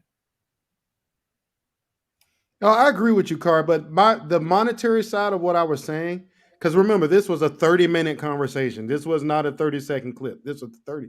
What I was saying was, at some point as an adult, that should be a driving focus in your life, is the accumulation of wealth and building up our community. That's what I was saying. It was not saying that these people should be doing this for money.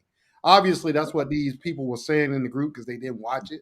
But that's not what I was saying. At the end of the day, I'm 38. I'm not out here worried about doing anything for free. I'm sorry, I'm just not. I teach drum corps, just like you did. You were one of the people I looked at when I got in drum corps. Dang, it's a brother teaching DCI. I never saw that before. You were one of those people. You, Daryl, Eric Prince, y'all were the people I looked up to. So for me, that was my motivation as a 17, 18-year-old back then. But now as a 38-year-old is, yes, I want to improve the condition of my people. Yes, I will do things every now and again for free. But if we're not teaching our students that they should be monetizing what they do, then we're not doing anything to uplift the Black community. And that's my problem, man. We think everything should be free. Yeah, marching band was some of the most fun I ever had in my life. It was. I marched DCI just like you. You marched longer than I did. I marched DCI for 5 years. So I gave my time to that activity. I marched in the Legion for 3 years. I gave my time to that activity. You know how I give back to Norfolk State now? I'm a part of the Alumni Association. I go back to Norfolk State. When Norfolk State bought those new horns, I talked with Mr. Bethea to make sure they bought a trumpet that would work for the band. And when the one they looked at didn't, we went back again and started looking at others. That's how I give back to my university. It's monetarily and through the time, even from Connecticut to Norfolk, helping my band because I care. Yeah. Absolutely. You know what I'm saying? So, but there's nothing wrong, Carl, like you said, I'm not a rich man. But, I'm also in search of trying to be. I'm not ashamed of that. Ain't nothing to be ashamed of. Yes. Now I'm doing very well. As a 20-something-year-old band director, I wasn't doing as well as I'm doing right now. So, let's people watch the whole clip and listen to what we're saying, please. Yeah. I mean, I agree. That's why I said what I said, is because that's what I took from it, is that, like, there's more than one way to give back other than just monetarily. But My other thought, I really wanted to go ahead and get this out there, is that it's kind of like I do a lot of yoga. Something that we have to do as, I mean, not just as Black people, but as people as a whole, is just go ahead and put ourselves in situations. It may not, and as you guys were talking about, some people may agree with you, some people may disagree with you, but you have to learn how to agree to disagree. Like, I'm gonna just go ahead and give an example. There was a BOA band that's around this area that I was standing there, and then one person knew me and said, yeah, so of these 3 guys who are standing here, who has at least 3 world championships in DCI? And they did not pick me. They were going ahead. I was the last person picked. I knew that was going to happen. You know, and I mean, it happened a few times, because then all of a sudden we just started going around and talking to other people doing the exact same thing.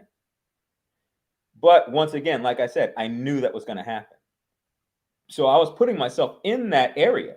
But that's what a lot of people have to do, is understand that, you know what, hey, we're not going to go ahead and just be like, just because we were involved in something, everybody's not just going to say, hey, you know, like, this person is cool. You know, like, this person has all the knowledge of different things. You have to go ahead and put yourself out there. You must. So, like, the whole thing, when we have, you know, colleagues who are going over to the Midwest Conference right now, well, all the other things that all of you do, you know, like doing those things as well. We have to go ahead and put ourselves in those situations to grow. You know, like for me, I'm not a I'm not a band director.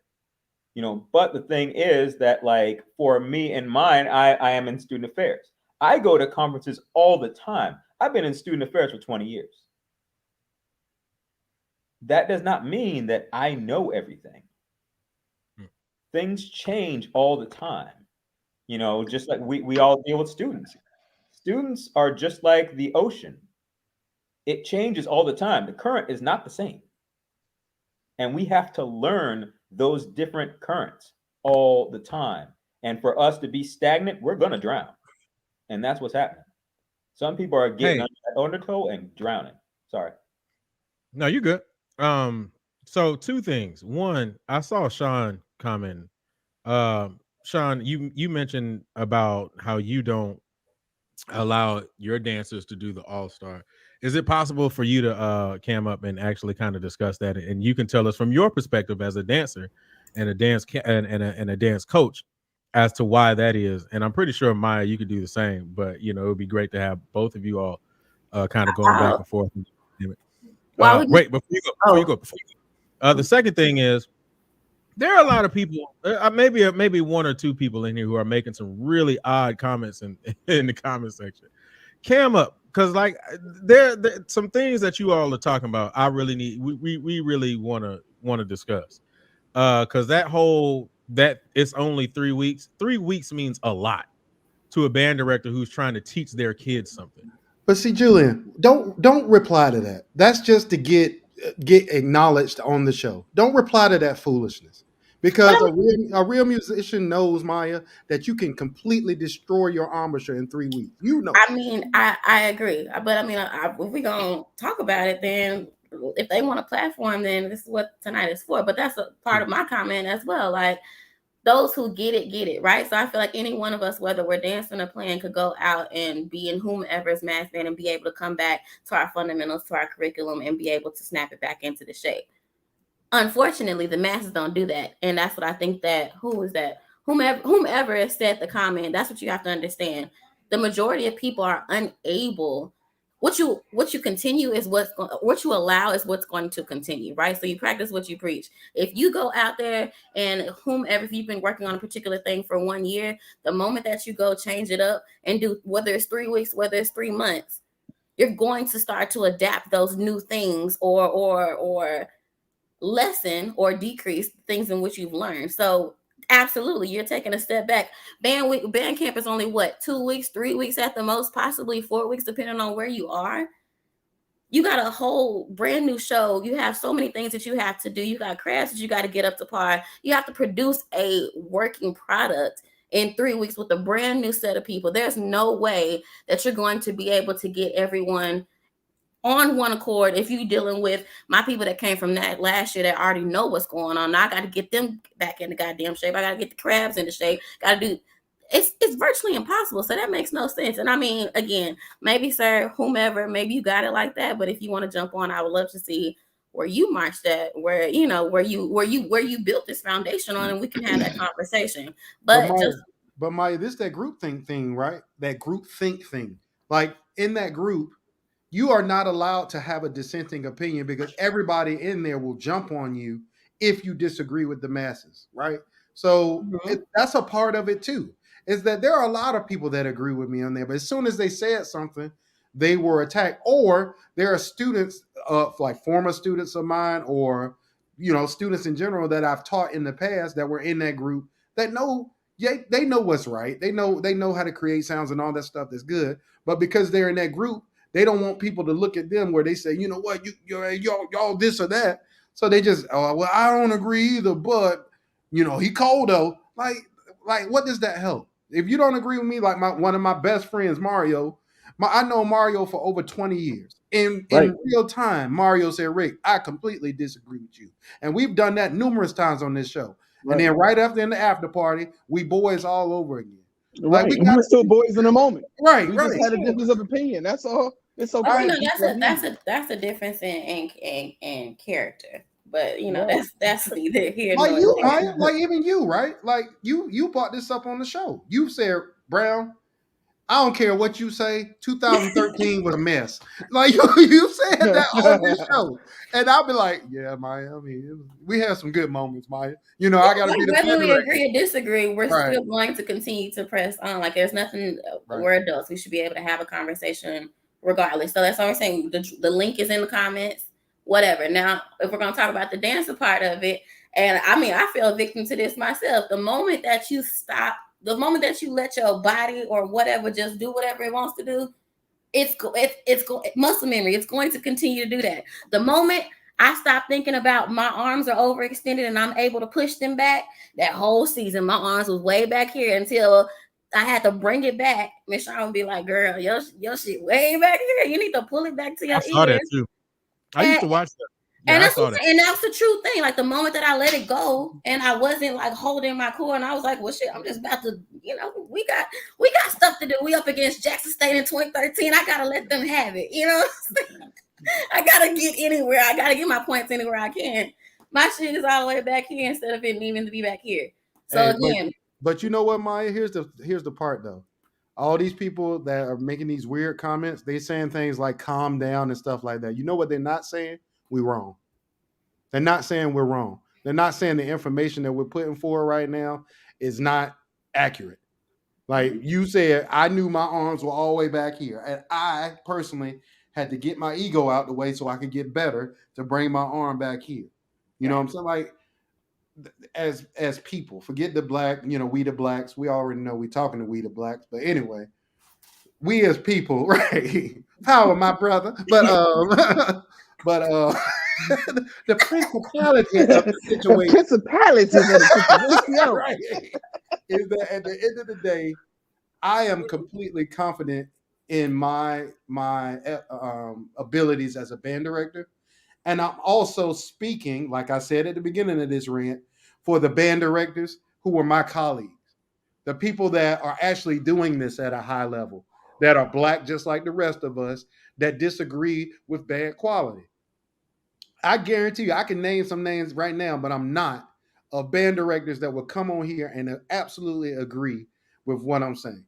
Because I wonder if kids in Bethune-Cookman's band are in Georgia Mass Band. I'm sure there are about a couple. Yeah, I'm sure there are. Just like they started Mario. I don't know if you remember when they started that mass band in Virginia. Do you remember that? And all they did was try to turn. I watched the clips. All they tried to do was bring Southern to Norfolk. But Southern ain't having it. I mean, you won't having it, right? Virginia ain't having it. Virginia ain't having that band culture. You up here playing like that? Like you take that mess down there. That band had like 12 people in it. And that's not an attack against anybody. That's not who we are. And all you're doing is trying to be something you're not. That mess sounds terrible. Please find that clip, Jude. Oh, it was horrible. Did they have qualities that you did not like, Ricardo? Huh? Did they have qualities that you did not like of their sound and timbre and Yeah, concepts of Mario. sound? I'll be backsliding sometimes, Mario. I'll be backsliding, y'all. Hit it with the Charles Barkley. Hey, Hey, so bro. I want to. Who's saying? All right, go ahead. Whoever that was. Is Sean in here? Yeah. Yeah, I was gonna say that. I was gonna say. I Hear want to make ye, sure hear you. I Miss say it Shawn is right in the quick. building. Miss Shawn is a Hey, yo. university Hear ye, hear you. dance director. Miss Shawn is in the building. So I want to make sure that I put that out there. So her opinion matters. No, turn your You're gonna have to mute. YouTube You're down. gonna have to mute YouTube. There's a lot of feedback.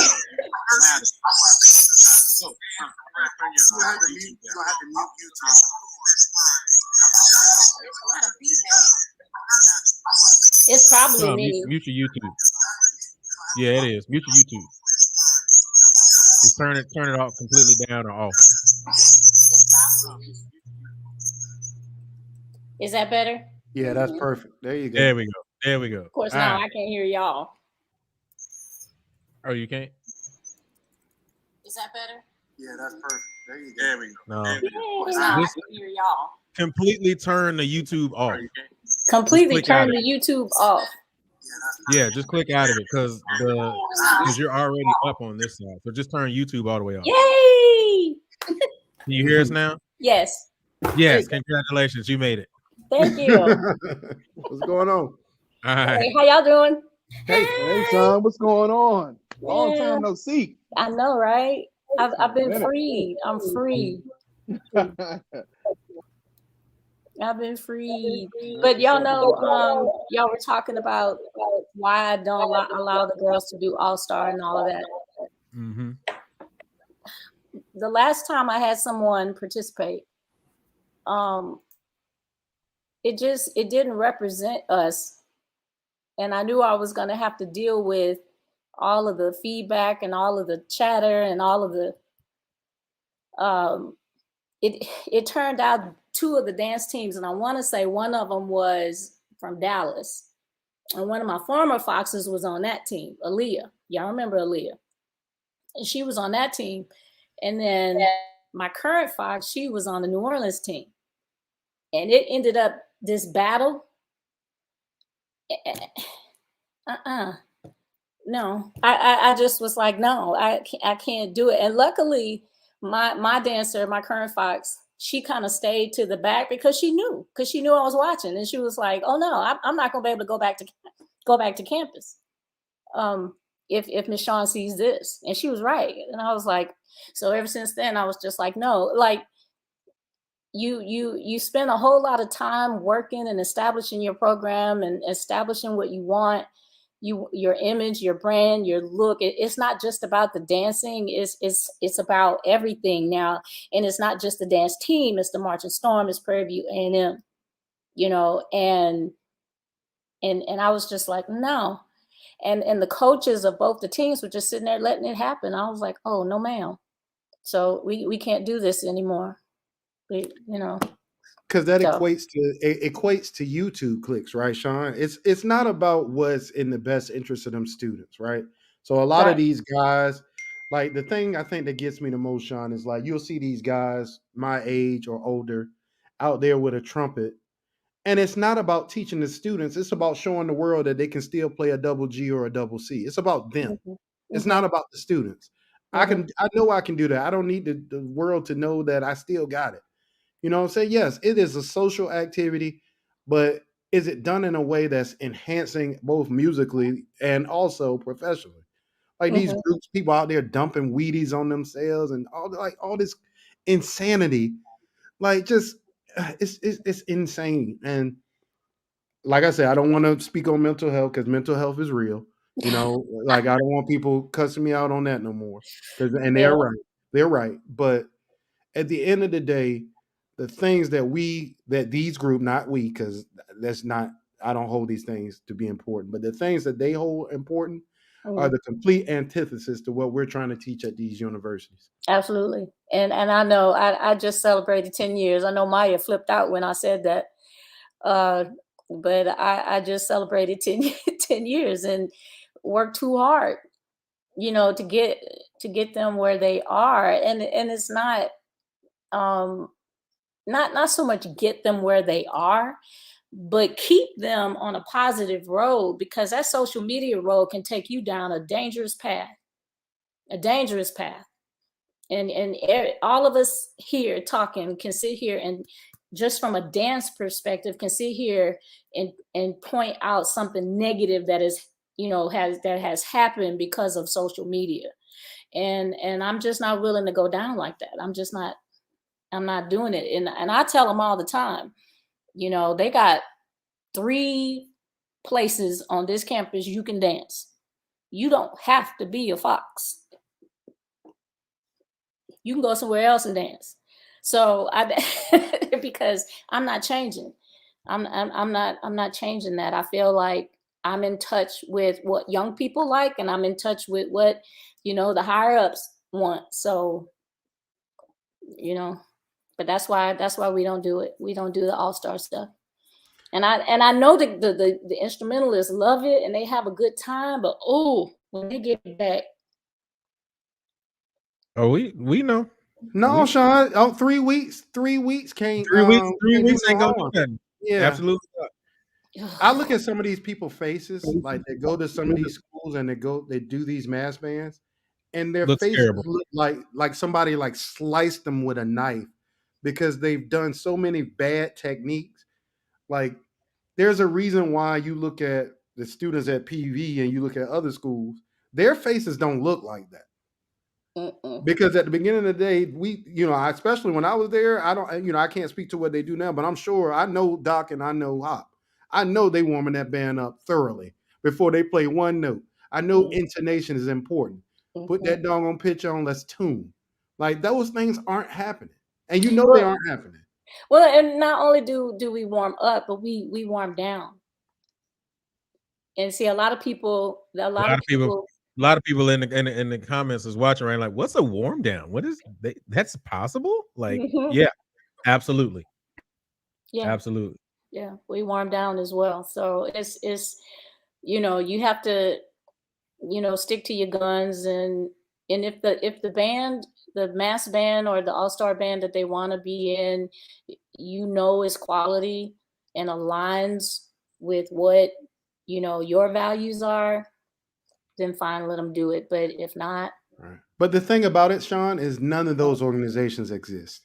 If there was a mass band that sounded like FAMU or Prairie View, or Bethune-Cookman, people would tell them they boring, they suck, y'all shouldn't be here, because they don't sound like, they aren't in the group thing, right? And Julian, if you disagree, I would love for you to send me the clip of the group that sounds like Bethune-Cookman or FAM, or I would love to hear it.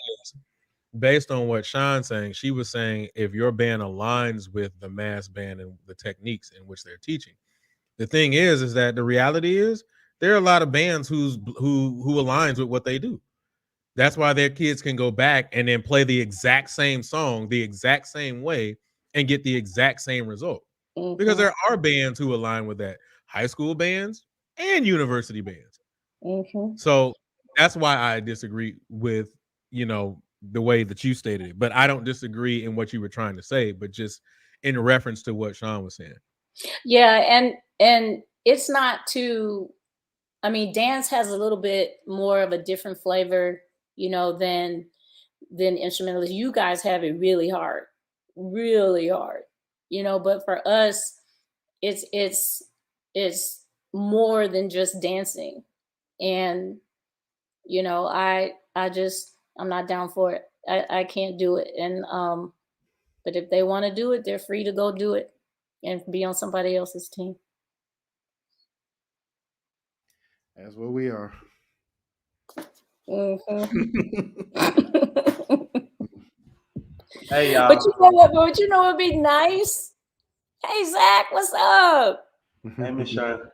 Zach, tell them what you asked me the last time you saw me and what I did. Oh, I am in the path of becoming a music educator. And I asked Ms. Sean specifically, like, what is it that you look into or look forward to in music when it comes to choosing music specifically for the dancers?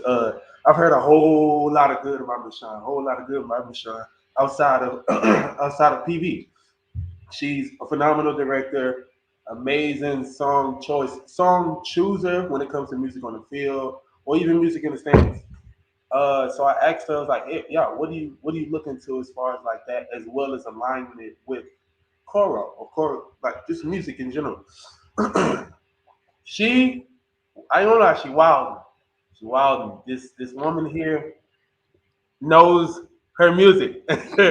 She Yeah, knows because her people music. exact people don't know she was a all-state clarinet All player. state Yeah, she clarinet. told me that as well. She told me that as well. Like people assume that just because you are at a place that they don't know about or that you don't know what the hell you're talking about. Like that's the one thing I can say about my time at Prairie View. The people standing in the front of the band are at the cutting edge of what they do. You have a dance instructor who was an all-state clarinet player, danced professionally in the business with all these things, and that's resources that make all of us better. You have a and here go Hooch snoring, move Hooch. But you but you have all these great people, and I can only speak for what I know, and I'm sure that exists at so many other programs. So I wish we could just get the priorities in the right place, y'all. I'm gonna stop talking because I haven't said all I need to say. I think Hey it can Rob, be hold on, done. before you say something, Rick, right quick. Hey Rob, I see you down there trying to come into the room. You gotta turn the cam on. You got to cam up, bro. All right, go ahead. Camel. Oh, Sean. Oh well. Anyway, I thought Sean was about to say something, but I do want to say this while Zach is in here though. Um, I will say that I 100% appreciate those knew who know Rick and decided to say I disagree, but y'all will not attack this man's character. Like I really appreciate those who made the decision to do that, and I even appreciate what Zach did because Zach literally just told a story about how he researched Sean and knew about what she did prior to, and I think that's half of the problem. And I gotta say this, and I'm gonna say it right here, live. Rick is my best friend, right? But aside from that, if Rick wasn't my best friend, we should still be giving Rick his flowers, bro. Thanks. No, shut up, Zach. We should be giving Rick his flowers because he's doing a lot in the community as it relates to music and education. A lot in the community. You should know this man's name. Period. Sean, look, you saying all that. Sean knows some of them conversations me and her done had over these years, boy. Jesus Christ. I thank the good Lord I'm still here. Better yet, doing what I'm doing. And God Zach, knows. yeah, you gonna tell me what you did? What did I say that was so wrong, Zach? Look, Julian, I Okay. appreciate you. Bro. You know I love you. Before we even get into that, I'm gonna give you flowers, man. For those who do know me, this man right here, well, Mr. Ricardo Brown is the reason I sound the way I sound. Whether you like the way I sound or not, that man literally like completely changed, flipped my trajectory of music in general. Thanks to Dr. Zach as well, because he's the one who gave me a job. But like for real, like just the actual nits and crits of actual music, like that man teaches it well. Like, and I'm a proud student to say that he teaches it well. It ain't like, oh, we gonna sound pretty and da da da the whole time. Nah, that man ignorant too. He ignorant, like he ain't gonna say it. Him and his little Smiths brother, you know what I'm saying? They there. But that's something that you probably wouldn't understand unless you actually had a conversation. Like him and Doc, they have an open door policy. Like they're there to have the conversation. It's one thing to just sit there and disagree with somebody. And yeah, you had a disagreement. He probably hurt your feelings. He said some stuff that I personally disagree with as well because I'm in the All Star community. You know what I'm saying? I've marched in my, you know what I'm saying, my city's all-star band since it started. So I'm not gonna say I was offended, but I definitely disagreed on some points. But you to sit here and bash that man for what you don't know, like he's more legendary than he even knows it. Like he even knows it, and it can be sad. It can be very disheartening because it's amongst. You know what I'm saying? It's amongst us. Like it's amongst us. These type of conversations shouldn't really be happening. Now, to state what I disagree with, and I think his name Chief, he spoke on it. He spoke on it. If people actually listen to the whole clip, he spoke on it very in depth. Like I'm a proud product and still a strong member. Whether you know what I'm saying, with all the arguments I had with you and Hop right afterwards, uh, of the All Star community, like what it brings to the areas that it's in, specifically Houston. You know what I'm saying? On the emotional aspect, it's unexplainable. You know what I'm saying? When I go home, when I went home, coming from PV, I went home to gunshots going to sleep. You know what I'm saying? Gunfights going to sleep, or next door neighbor being raided by the SWAT, not by 12, by SWAT. So to be able to get away from all of that just for a couple hours, you know what I'm saying? It did a lot for me emotionally, did a lot for me mentally, especially like growing up, knowing that the person I grew up with might be dead tomorrow, or the classmate that I probably ignored is gonna be on the shirt the next day. Like the opportunity to, as you would say, blow my lungs out was a beautiful opportunity. Now there are ways and things that needs to be changed, and I definitely know and see that now. You know what I'm saying? Knowing what I know. So you don't agree with? So you don't disagree? Because I never said I don't agree with the concept of all-star band and all. I said two very specific things. I don't agree with people my age being in there with Okay. people that are teenagers. Now Let me put it out there again, because all it's going to do, Zach, is cause confusion. I said two very specific things. I don't agree with people my age participating as participants. They can teach fine. If you want to play your horn, go join an alumni band like the one that PV did versus Southern. That was great. You know what I'm saying? And then the second part of it is I don't disagree with the concept of All Star and those bands. I disagree with the fact that in the midst of doing them, there should be some type of education talking about tuning, into articulation. You know, all these musical concepts that makes a band, not just appeasing kids because they just want to have fun. That's our Say job Rick. as adults. Go Low ahead. Say down. Rick. Say Rick. So a little earlier when I hop back on, and I responded back to a question. I literally asked. I said, if any director of bands of a mass band, if you can come join on and tell us what's your warm up process, because that's what we care about. Like at the end of the day, I don't think no one is bashing, no, nor anyone is dismissing the social emotional aspect for what band can do. We're not saying that. What we're saying is, as music professional educators, setting your standard is important. And at the end of the day, you cannot lower your standard, even if it's for the aspect of fun. Because once you return, you still have to meet my standard. Again, we're not knocking the social emotional standard, but those bad habits can be learned. And I do appreciate what you said, Zach, when you say some things you realize now because you've honestly come to the light or knowledge. You see that some of those habits is not the best. So imagine a young, uh, impressionable teenager who's only been on their horn or a percussion instrument for a month is being taught by a person with bad habits. Then they come back to your band program and be like, nah, we did it like this in all-star band. We did it like this. And you're going to be like, say, bro, this is my band though. And And you they have to have break fun that doing habit. it. And they Yeah. have fun doing it, so it doesn't feel like they got to actually put that extra work in. But then when you're trying to teach them the right way, oh, this feel like work. I ain't trying to do this, man. I want to go have fun. But the other part of that is this, right? We had somebody get on here and say that's why band directors don't participate is because they want money when they come out. You damn right I want money when I come out. This is our profession. We're not doing this for free. We're not, well, man, if you give me a plate, I'll teach you how to play a concert, B flat and tune. You know, give me some chicken, give me some of that Houston barbecue we used to, which was a scud, by the way. Smash, smash, Let's talk about that. complete smash. That Houston, hey Sean, does Yes, Houston sir. barbecue still exist?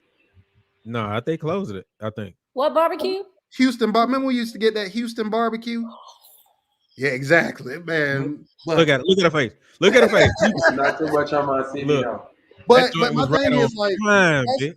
Right, but that's my point, right? Like, we expect our people to just give away everything.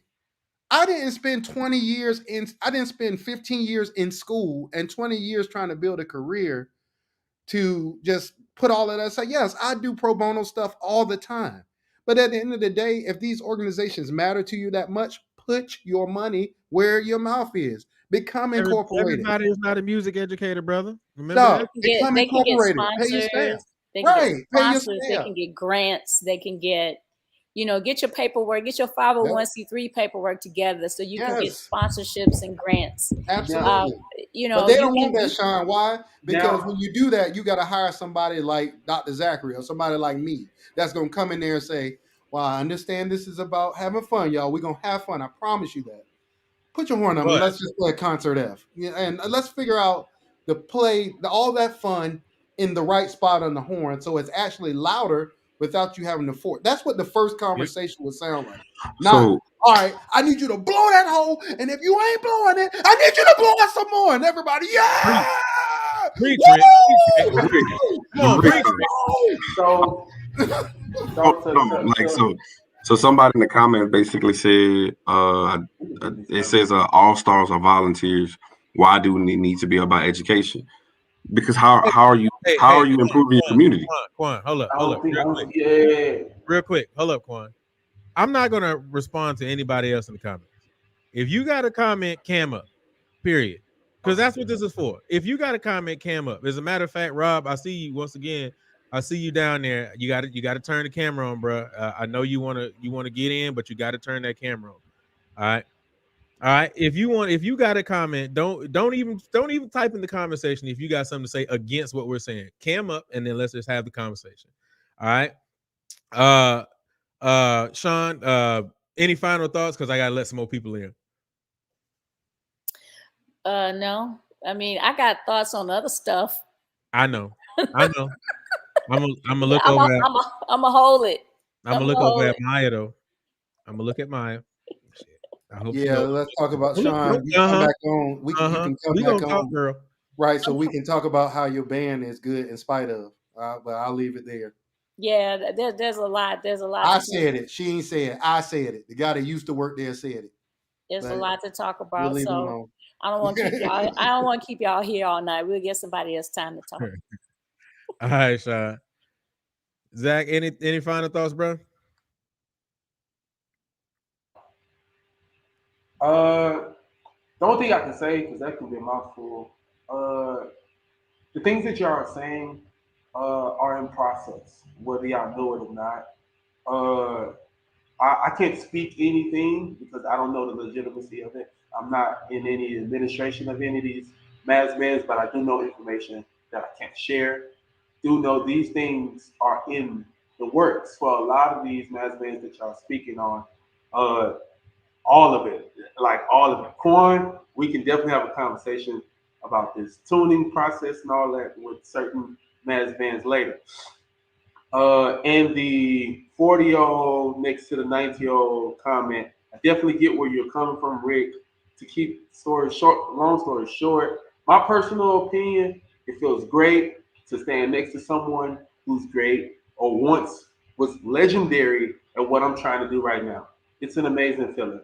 I had the blessed opportunity to be a part of, and yes, I'm going to bring it up, Prairie View alumni, man. I had the blessed, even though I technically wasn't supposed to be there, I was a part of the alumni band, and to stand next to people who we looked at as coming in as history, you know what I'm saying, to stand and play and do what they call crank, it's an exhilarating feeling. It's a motivating feeling to even keep going in my own current program. You know what I'm saying? Like, dang, I can, you know what I'm saying? I stood next to da da da da da. Even though his name ain't quote unquote, it's still an exhilarating feeling. Like I said, definitely an exhilarating feeling. So that's all I have to say on it.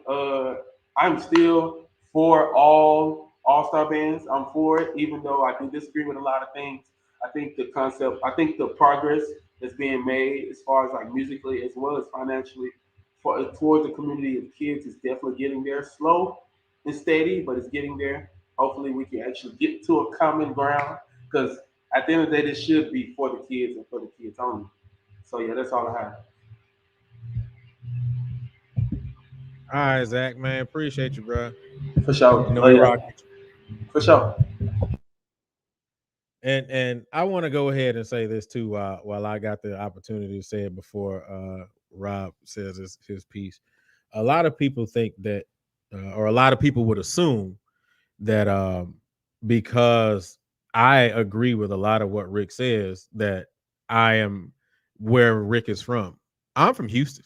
I was born and raised on the southwest. Well, I was born on the north side, but I was raised on the southwest side of Houston. And I came from Willow Ridge High School. And I was in high school when All Star Band hit in the city. And I will always say, and I will continue to say, that my band director continuously told us, y'all are not doing that. You will not be a part of this program when if you all decide that you want to be a part of that. Here's the reason why. Because whatever they're teaching you, I don't need you to bring it back to my program. I want you to make sure that you're getting the lessons that we are getting from this program. And that is exactly what he told us. Period, point blank. So I don't really even think, because I see a lot of people are like, man, the coach is different in the South than it is, blah, blah, blah. Nah, I think it just really depends on who's in front of your program. Straight up. What that person in front of the program, what they believe in and what their perspective is. So, all right, let's welcome Rob. Rob, what you got, bro? Welcome to the show, man. Thank you, man. It's definitely a pleasure. How you guys doing What's tonight? going on? Hey, what's going on, brother? How you doing, man? I'm smooth. No complaints.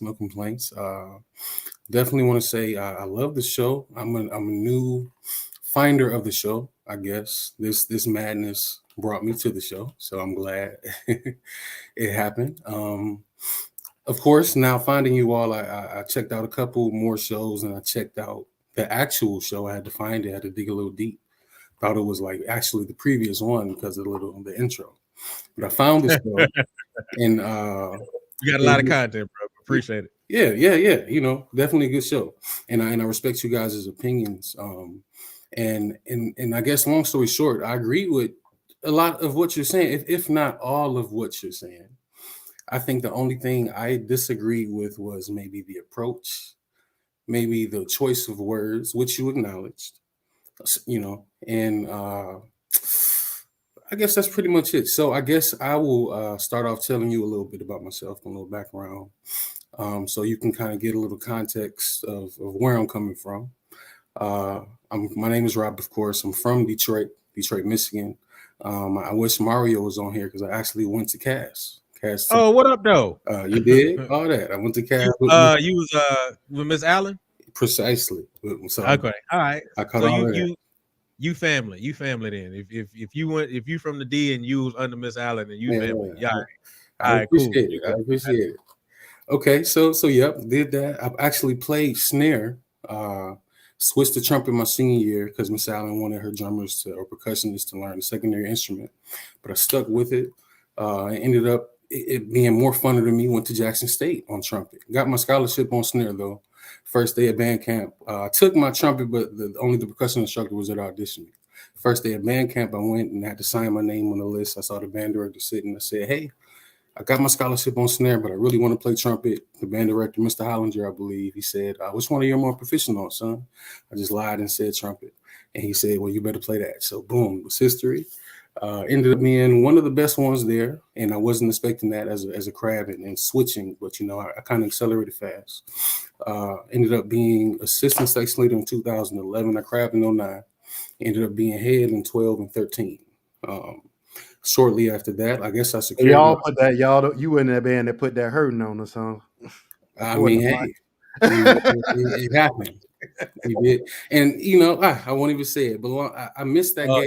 He was in the Sacked Up band. Yeah, and oh my God, LaShante then.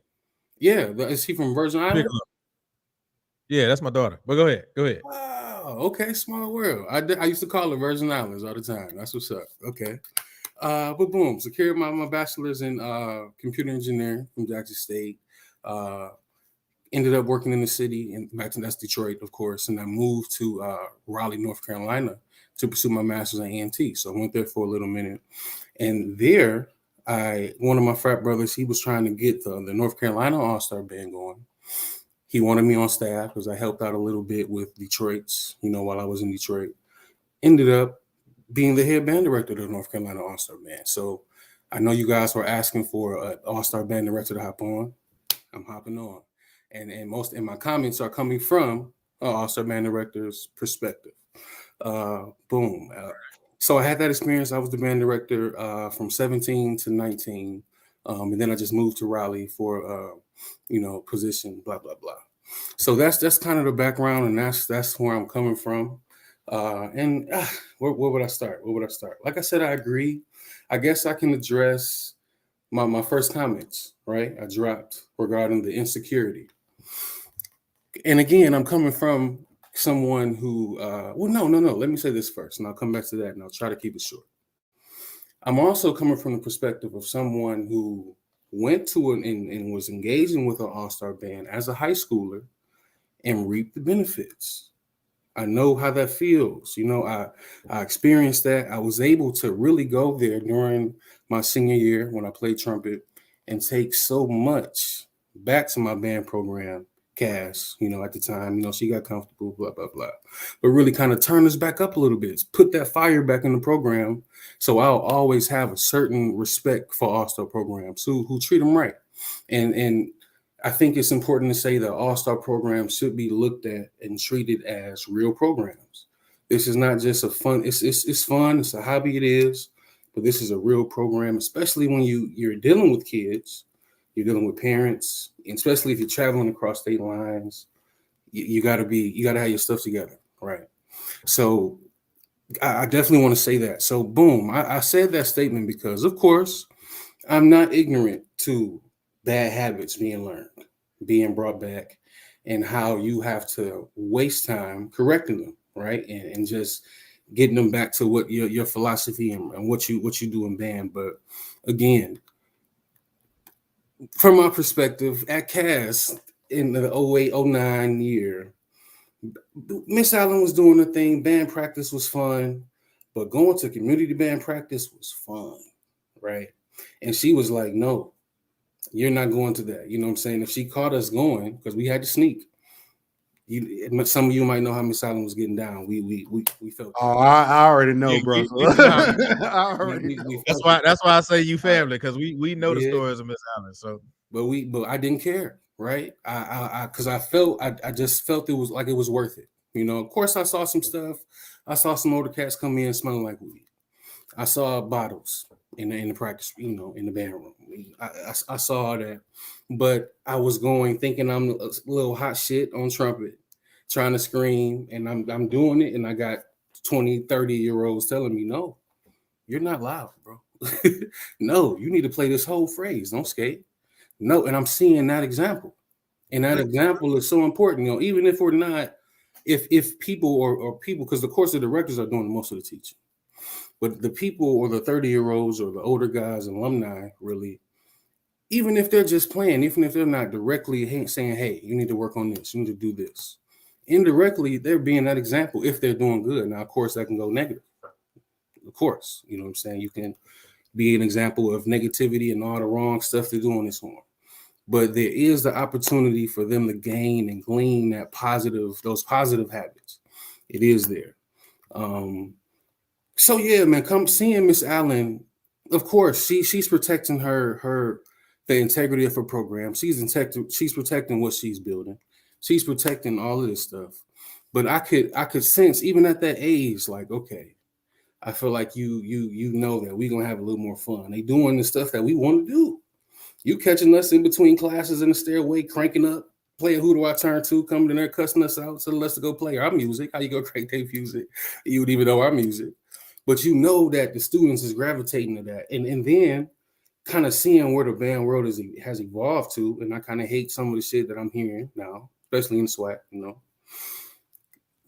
I would have loved being coming.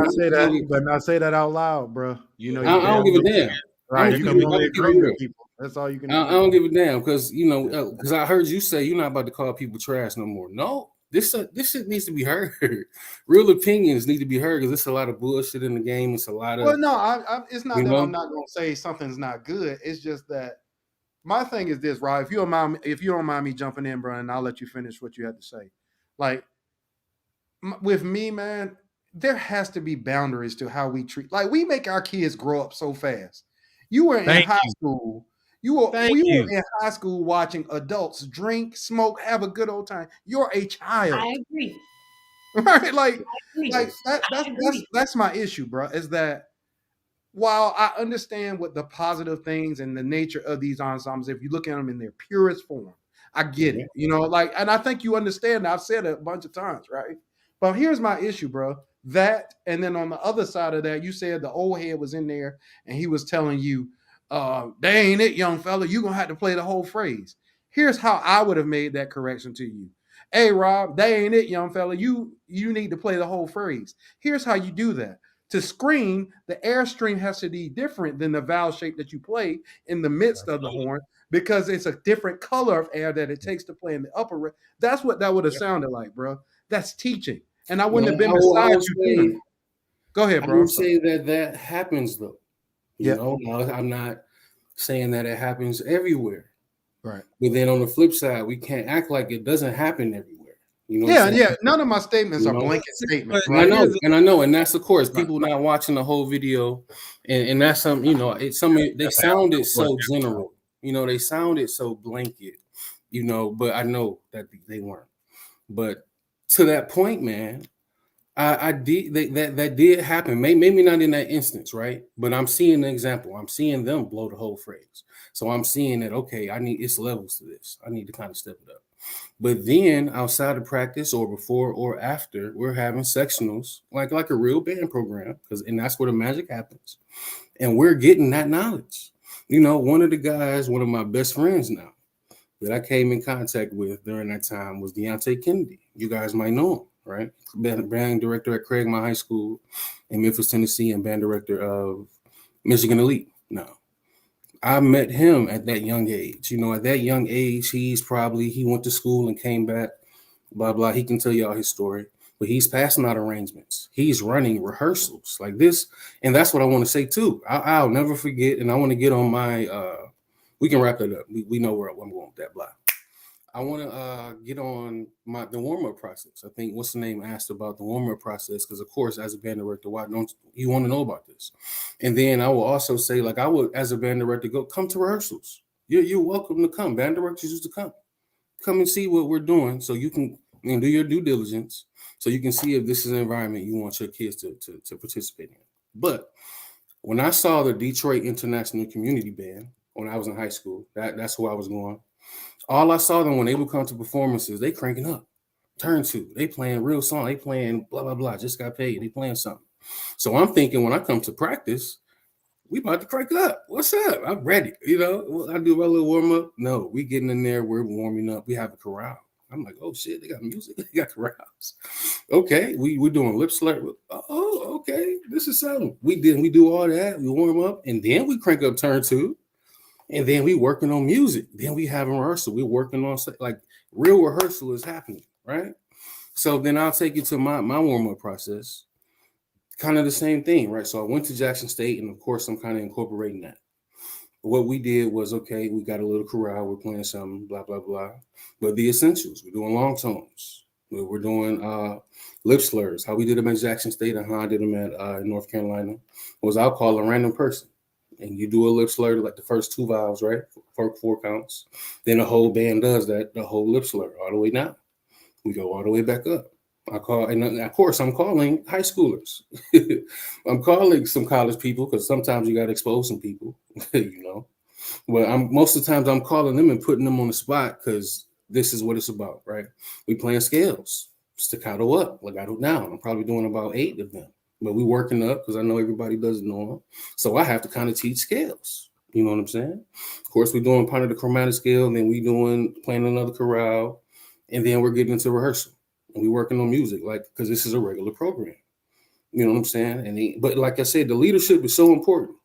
But I don't want y'all to be since I'm kind of in that circuit, I'm not in and out because I, work, whatever life.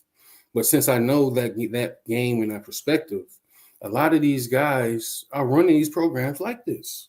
They're these young guys, somebody mentioned, why isn't it accepted by, the band directors? One, I do say it's insecurity, but of course it is bad habits. But two, some cities, band directors have tried and they weren't successful. You know what I'm saying? And then one, I get it. Band directors are, y'all, it's their life, like somebody said. You're doing it all day. You know what I'm saying? So you want your summer break. You got a family. You don't want to do this in the summer, but you still can help, contribute, or whatever. But a lot of them, like I was saying in Detroit, for example, Miss Allen, some directors tried to do something, make a little conglomerate, blah, blah, blah. We had some rehearsals, but it didn't pan out. It took the young generation, the kids who was like 23, 24, 25, who kind of knew this culture and had to fire, and we made it happen. Same thing. But Rob, if you let me ask you, bro. Oh, go ahead, Drew. Yeah, go ahead, Drew. I just wanted to say this. Here's I don't disagree with nothing you said, or but there's one thing I was thinking about when you were talking the whole time, right? Like, I don't know a bad musician from the D. So when I think about that, like if I think about, people who came from King, people who came from Cass, people who came from Osborne, like they could play. Yeah. You know what I'm saying? Yeah. So they were getting fundamentals in their high schools. They were getting fundamentals. So I think that the argument that you're having is a valid argument, but your argument is valid because of the fact that I know people from the D who had musical knowledge when I met them.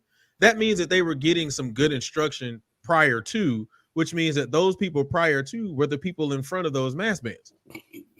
You know what I'm saying? So they were getting that good instruction, in those mass bands based on the education that they were already receiving. I think a lot of the situations is the fact that a lot of people aren't really necessarily like that. The massive amount of majority of the people who are getting that kind of tutelage. I was just talking to Rick the other day when we were talking about the Virginia mass bands on that Virginia mass band that they tried to put together. Virginia is not going to have them coming in and trying to blow that hole because that's not a culture that we in Virginia, and I ain't from Virginia, but I went to school there. Yeah. So that's not a culture in which they are going to allow to happen based on the fact that there is quality teaching and there is some concepts going on in there that they're if it's not going to be on that caliber, they're not just going to have it. So that's why I agree with what you're saying, but I also know the culture as far as musicality as it comes from Detroit. So I'll kind of say this. I'll kind of say this, pointing to the I just saw her screen name. That was hilarious to me.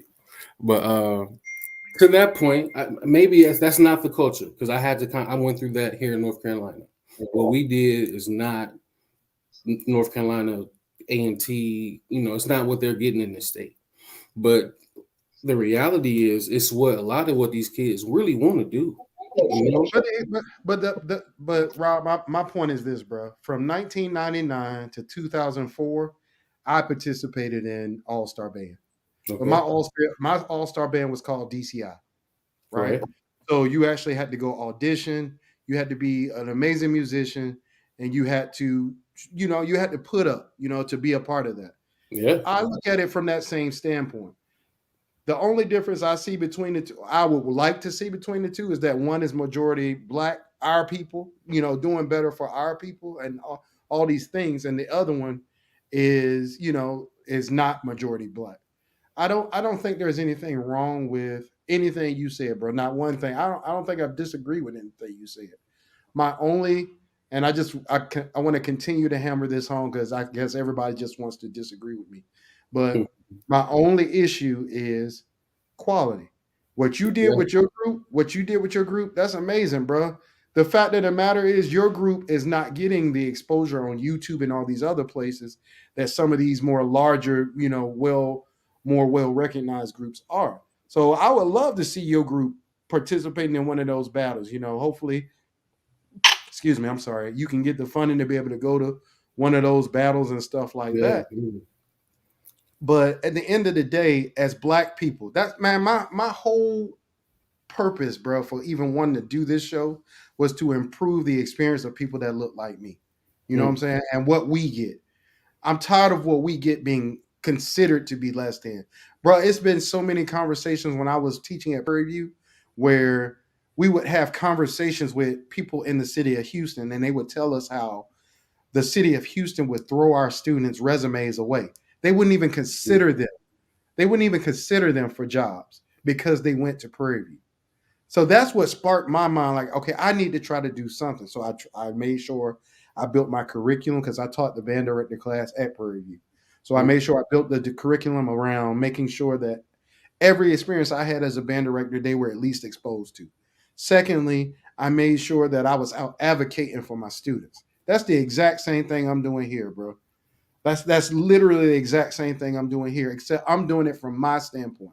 I'm not just gonna ride with people because they told me I'm supposed to because I'm Black, right. I'm not just gonna accept something just because it's the popular thing to do. I'm just not. I'm gonna keep that standard I have for myself that's up here, the same way your standard is up here. I know Crystal's standard is up here. She in Chicago right now trying to get better at her craft. You know what I'm saying? So, like, I think, bro, that kids sitting in the band room with adults drinking and smoking weed, I think that's inappropriate. I think it is. Right. I think that when you come to an all-star band, it should be what the title is, all-star, which means that that's the all-stars of a group learning and growing together while also having that community and that family that group brings, like you said. So, like I said, to that point, I agree more. Go ahead, bro. Go ahead. Of course. Like I said, before you go, Hey, you see me get in. yeah, I was like, I was about to fall asleep. here, and then right. She wants us to be turned up. We agree, man. We chilling. We dialoguing. Yeah. So Rob, any final thoughts, and then let's get Crystal going. Final thoughts, man. Okay, I have a couple. I guess I first want to say that I agree. Like, this should be looked at like DCI. This is as far as what we're doing. It should be quality. That's a lot of what we're doing, unfortunately, isn't quality. But a lot of groups are not working with a lot of resources, and a lot of groups are not working with the best pool of students. So a lot of these people are just, it's a miracle what they're presenting. That doesn't say that the standard doesn't need to be high, but I do want to acknowledge that fact. But I agree. But then at the same point, this is not DCI. Cats are paying to do that. That standard is high. If you don't want to do it, get your ass on, because somebody will be here just to sleep on the fucking gym floor. You know what I'm saying? We don't have that same. I wish we could create it.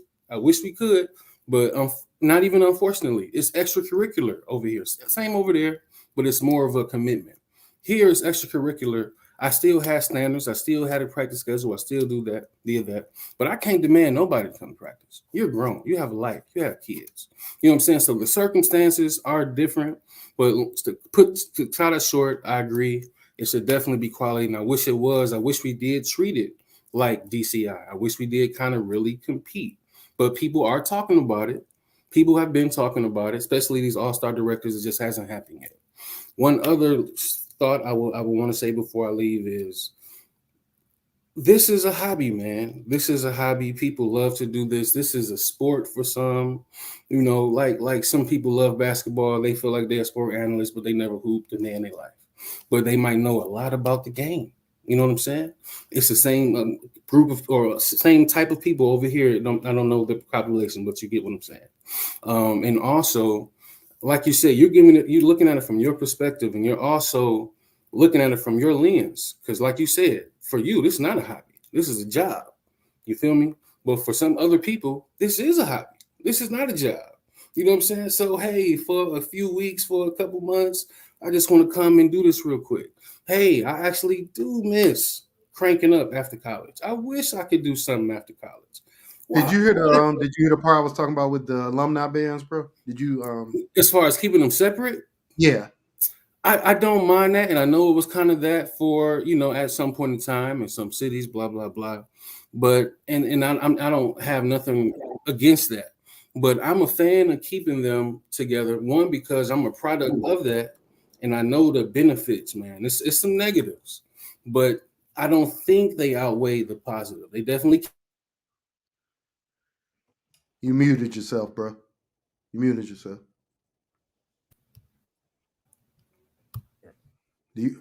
No, you muted again. There you go. Hopefully, I'm good now. You're good. But right, I just want to say we have to not ignore the positives. I know what it's like to be a high schooler and just get that experience rubbing shoulders with these older cats. Just how that feels. I wish I could crank up with so many good people. You know what I'm saying? Just how that feels to a young student. So there are negatives. You might see that, but as a band director, and a lot of band directors are like this, don't come in here smelling like this. You turn it around. Don't come in here having all that. We're not allowing that. Don't come in here and be fraternizing with young kids, blah, blah, blah. You ain't over there teaching them something, get going. You know what I'm saying? That is happening. You know what I'm saying? Because people are treating these like real programs, and I don't want that to be ignored. But yeah, man, this is a hobby, and just like soccer leagues, softball leagues, I don't think we should look at it like, people ain't doing shit with their life. But like you said, you were talking to a specific group of people, blah, blah, blah. And if you offended, a hit dog will holler. But let's not ignore that all the people that aren't those group of people, they exist. And we and you're absolutely right, bro. That's why I made sure. Yeah, you're absolutely right. I appreciate the opportunity. I love the show. I'm gonna definitely be tuning in regularly now. Keep doing your thing, man. Tabitha Brown and man, appreciate it, Robert. Love your name. Appreciate the support, bro. For sure. I'll be smooth. All right. Hey, all right, Crystal. I almost went to bed, y'all. I'm 40. Night. Yeah. Well, first of all, I'm like an hour off, so I'm trying to. Yeah, I'm sleepy. Like it's a different time in my brain. All right. So boom, I'm stealing these words from one of my frat bros. You can have positive intent with something and still do it wrong. And I think that's what we miss. And somebody's gonna, and before someone argues, what do you mean is wrong? I'm not gonna come up here and say that community bands are wrong, because I perform in a community band. I've been in a community band that was marching band, crank up, and I'm in a community band that is, the retirement home for people who were classically trained. I want to bring it up. The difference is in regulation. Everybody always brings up the word fun, but nobody brings up the words that keep you out of jail. Regulation, accountability. And I don't care what organization is and how much fun you have in it. Where there's no accountability or no regulation, you run the risk of that programming turning into something dangerous. And we all know that. Brother brought up soccer. Yeah, but soccer has rules. As fun as it is, soccer has rules. Basketball has rules. Even if you play street ball, you can't be on the court just doing anything. There's still unwritten rules to playing street ball. So when people say, well, this is just fun, I think why educators come at it so hard is because our whole livelihood revolves around, if you don't follow a rule or regulation, that's the end of your career. And I'm going to speak a little bit from experience. Used to help run a community band. And I know somebody gonna say, y'all in DMV, y'all know what y'all talking about. No, we ran one that was successful in the sense that if this was a market catering to people cranking up, getting together, having fun doing it, it was successful. The band traveled, we went to Atlanta, and people was like, y'all from Baltimore? And it was a couple different HBCUs represented. And we started bringing in young kids, high schoolers, to show them the culture that they quote unquote might not get until college here. Because to say that there's no band culture somewhere sometimes it's not entirely true. It just may not be the type of band that you are used to. I've said it before, core style reigns supreme where I'm from. They have a whole circuit that's competitive. That's not a lack of culture. It's just not the culture that you identify with. So I'm gonna set that straight. What you're saying, be specific when you say there's no culture, because every school in my district has a band, starting 6th grade all the way to 12th grade. And there ain't too many all Black districts that can say band exists from 6th grade to 12th grade. That's my little rant.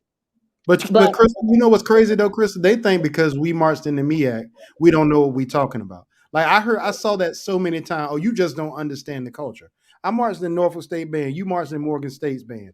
We marched in the same type of HBCU that y'all marched in. The only difference is location. But my thing is this: like, Krista, you're at Midwest. One You of ain't got no these, swag house. right? One of these retirement home bands that you were talking about is about to tear the house down at Midwest. The Dallas Winds. They about to knock the house down. They're premiering a piece by Frank Kelly. They're about to play Come Sunday by Omar Thomas, which I just did on my recital. Like that group, but what is the difference there? There is a standard. And that's what I've been saying this whole time. Everybody just wants to Rick, I stopped getting in an argument about a standard a long time ago. Because when you talk about standards, you're talking about really people's preference. People use that word standard incorrectly. Standard, in most cases, they're really saying preference. I prefer this. And sometimes what we decide preference means that something else is wrong. I didn't get what you said as meaning something is wrong. I think I'll say worded maybe not in the best way. And I can say that to you because, you're a brother and I love you. And we both doing essentially the same thing, trying to bring awareness to something that has in some cases died. I don't care what kind of band it is. You go across the country, you come to Chicago on the wrong side of the tracks, quote unquote, there are no more bands.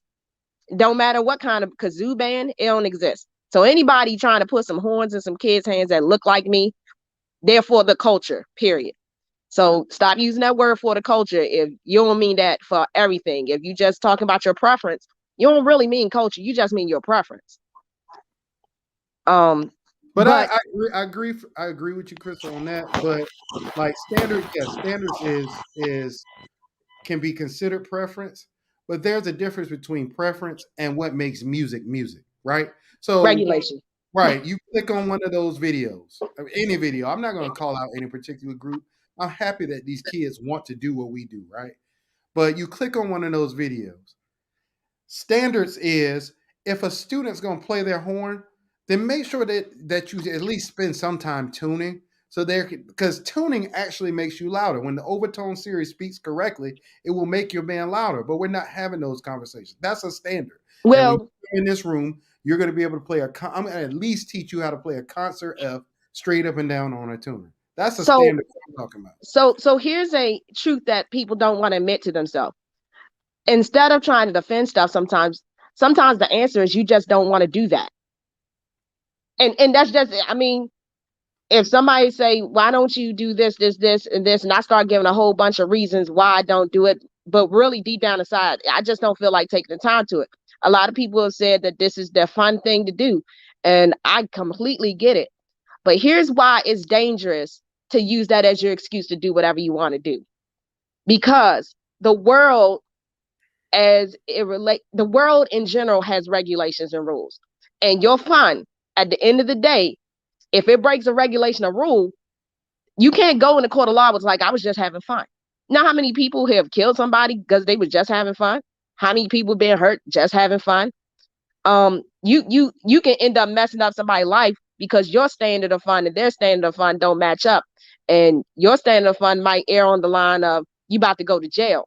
Educators have to take classes to know what that is. I'm telling y'all, pet peeve when somebody try to argue with me like, no, your principal can't tell you what to do. You dumb. You whole dumb. That's like saying your boss can't tell you what to do. You're right. You can choose not to listen, but just know that consequence might be you don't have no job there because you signed up for the rules and regulations, whether you voluntarily did it or just by the societal norms behind it. When you when you bring kids into something, you're not signing up by your standard of operation. You're signing up to the standard of operation by whatever governs you. And that's the law. So I don't care if you're having fun. All it takes is one complaint. It only you have to be something true. It just takes a complaint. We ran a positive organization until kids were brought in and adults wanted to still adult around kids. And even worse, when adults wanted to adult with kids. And it ruined the potential of all those things that some people said. And you say, well, yeah, I just look past it. But as a mother, I ain't gonna look past you looking at some little dancer girl, you know, who's half your age. I won't look past that. And if some of the people who complaining or, you know, have something to say, you wouldn't look past it if it was your own. Stop lying. You lying to yourself. If it was your daughter, if it was your nephew, your niece, you wouldn't look past it. Not unless you don't have any standard. Not unless you have no standard. So when we talk about, well, this is just fun, that's a dangerous word to use as a defense, because we know that if fun turns into somebody hurt, they're gonna come for everybody. I've seen whole music departments get cut. The choir director at a school about a mile away from my home got fired because the band director took the kids on a field trip with no permission slip. The choir director, what the hell he got to do with anything? And people like, no, that don't happen. Yeah, y'all don't read enough law books.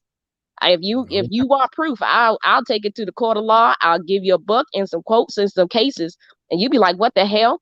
Because that's how I felt when I had to study. I was like, what? You could get fired for that?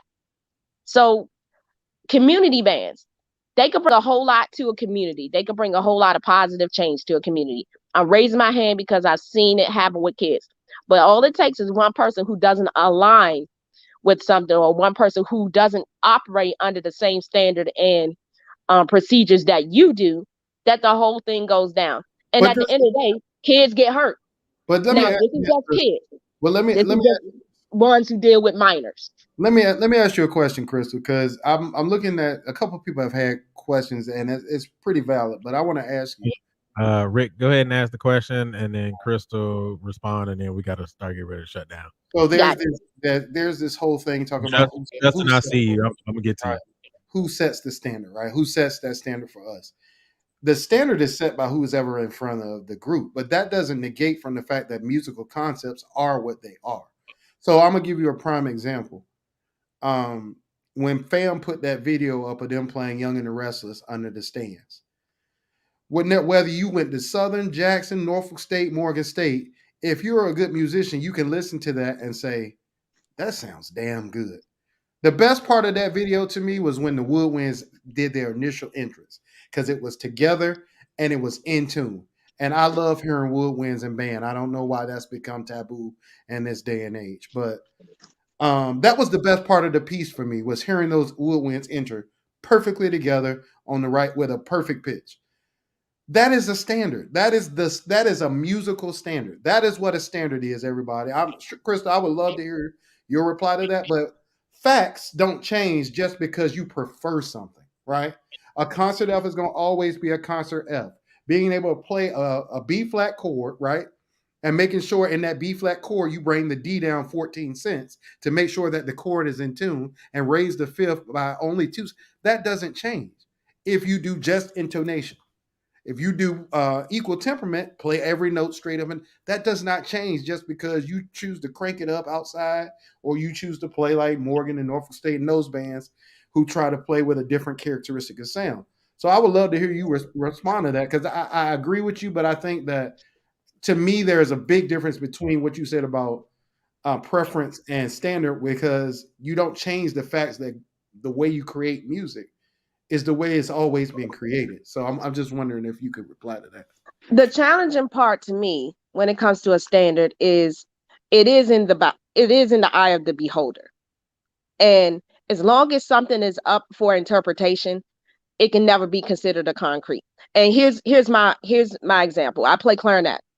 There are 2 schools of thought with clarinet playing, even on a classical realm.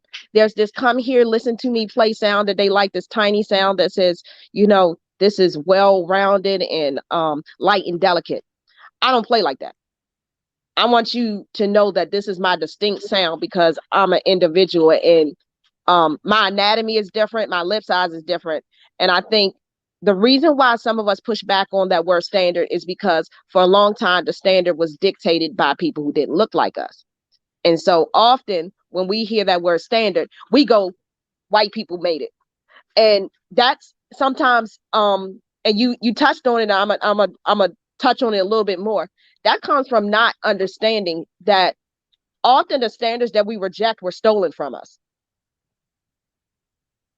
Often the standards that we reject were actually our own standards taken from us. And because there's turmoil behind it, or we don't study to show thyself approved, or we don't learn our history, we in turn demonize something we created.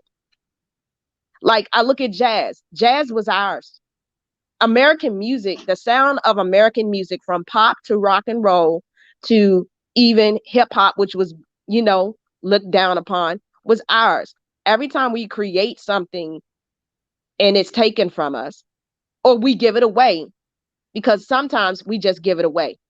We don't polish something that we create because for whatever reason, we don't see the value in it sometimes. And then when someone else starts doing it, we mislabel it. We say that that's white people stuff, when we don't know that someone who looked like us is who came up with tonal harmony, period. The American sound is a black sound. We need to even stop calling it American music, because it's really just music from the diaspora. But you'd have to know that. And so because it gets left to that interpretation that this is something white, this is something that we don't do, then we abandon it. And even worse, we ostracize it because we don't know that it's really our own. That's one. The other thing with interpretation, because there's so much variation in it, we'll never agree. I came to that conclusion even classically. I never agree with some people who have some degrees about their sound concept, about what they believe balance is, what they believe is proper phrasing. But I do know we have genres, and genres become genres, or if you don't know what the word means, it's okay. Genre is just a type of style of music that has consistent form. Marching band in the traditional sense has its own genre. We articulate more aggressively. We cut things short. We phrase things shorter, and that's okay.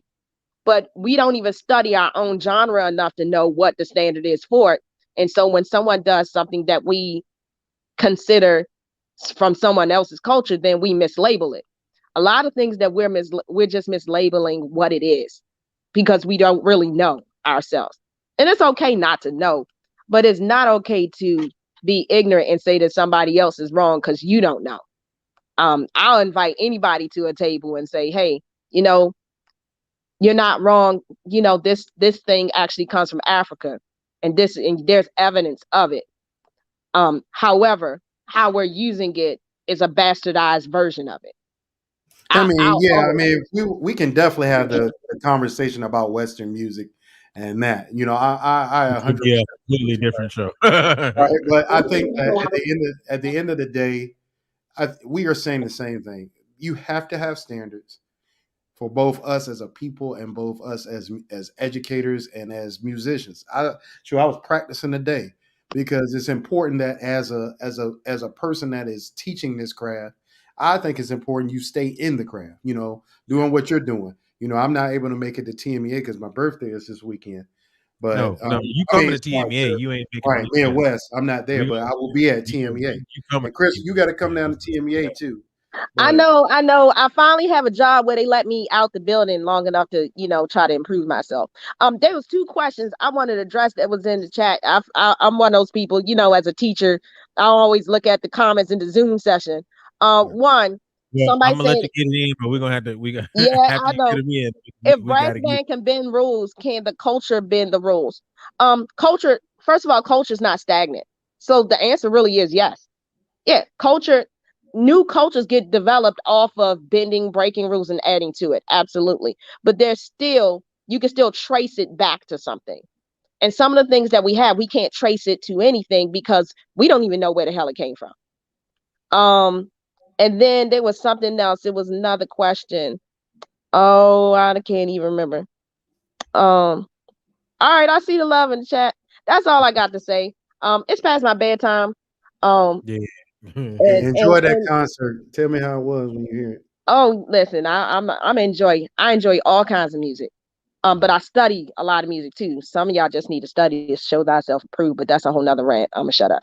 No, Crystal, you need to say it because when I say it, I'm not gonna keep going, Julian. Relax. Oh. I'm just saying, Crystal. Yeah, Crystal, you need to say it because when I say it, I ain't deliver it right. All that. Now I know how some people feel. You can't just be direct with people. You gotta make them feel good about it. You ain't said one thing that I don't agree with or haven't said in the past, but I think it just comes better with my that husband said Baltimore, I've learned I that have Baltimore accent. That's what it is. No, first of all, I ain't even from Baltimore. She was able to do it right the way she. Dang, did I do it? Did I say do right? Do. Yeah, she did it the right way though. That's what it was. You a little too rough around the edges, bro. I guess, man. But I care about my people and I want to see us be better. So that's all. I know. All right, Crystal, man, we appreciate you. You go ahead and get that rest and enjoy that amazing Midwest that I've never been to. It's your first one, right? This is my first one. Yeah, so I'm gonna be like you one of these days. I'm gonna get there one of Don't these be days. like me. Apparently, I'm staying in the Waldorf Astoria. That's what my friend said. Oh well, that's a great thing. I want to be like you then. I don't know. I don't know if my husband gonna like this bill. Right. She got that $10,000 robe on. You know, she didn't open up the cabinet, drank that $40 bottle full of water. She did it all. I do have a Keurig in my room. I'm real happy about that. Look at that. Look at that. You got them blessings. Yep. Highly blessed, highly favored. Thanks for letting me on, good Pete. Oh, anytime. You know your family over here. All right, man. So are we doing after party? Probably not. Hell no. Rick said hell no. But absolutely tight. But Quan and Rick, I'm gonna need you to stay around real quick after we get off. But I do want to say I saw Justin, I saw you in there, man, from Smash Time. I know you didn't got on dang near like every show for the last three weeks, man. We didn't get a chance to get you in there, but I'm sorry about that, man. It went a lot longer than I thought it was, but it's all good, man. I will well, no, let me go ahead and do all the other stuff and then we'll come back around and close out. All right. So if you're still in here, let's go ahead and get all these joints going in. All right, here we go. All seasoning to fully accentuate the natural flavors of every food by providing simple West Indian fusion spice blends that expand the palate and encourage all to cook. Switch to a Little Love seasoning, where they provide you with seasonings such as jerk, all-purpose, spicy garlic, adobo, lemon pepper, and more. Remember, food tastes better when it's made with a little love. If you want to go ahead and pick that up, I'm going to drop that link in the comment section. We got these holidays coming up, so please make sure you pick up a Little Love seasoning. Exclusive HBCU is more than just your typical subscription box service. As a company, their mission is to highlight and collaborate with other HBCU entrepreneurs, extend scholarships to current and future HBCU scholars. Go to exclusivehbcu.com to pick up your hoodies, t-shirts, lettermans, jerseys, and more. Exclusively HBCU, made for you and your HBCU. Unmatched Custom Apparel specializes in one-of-a-kind, upcycled, and brand new garment.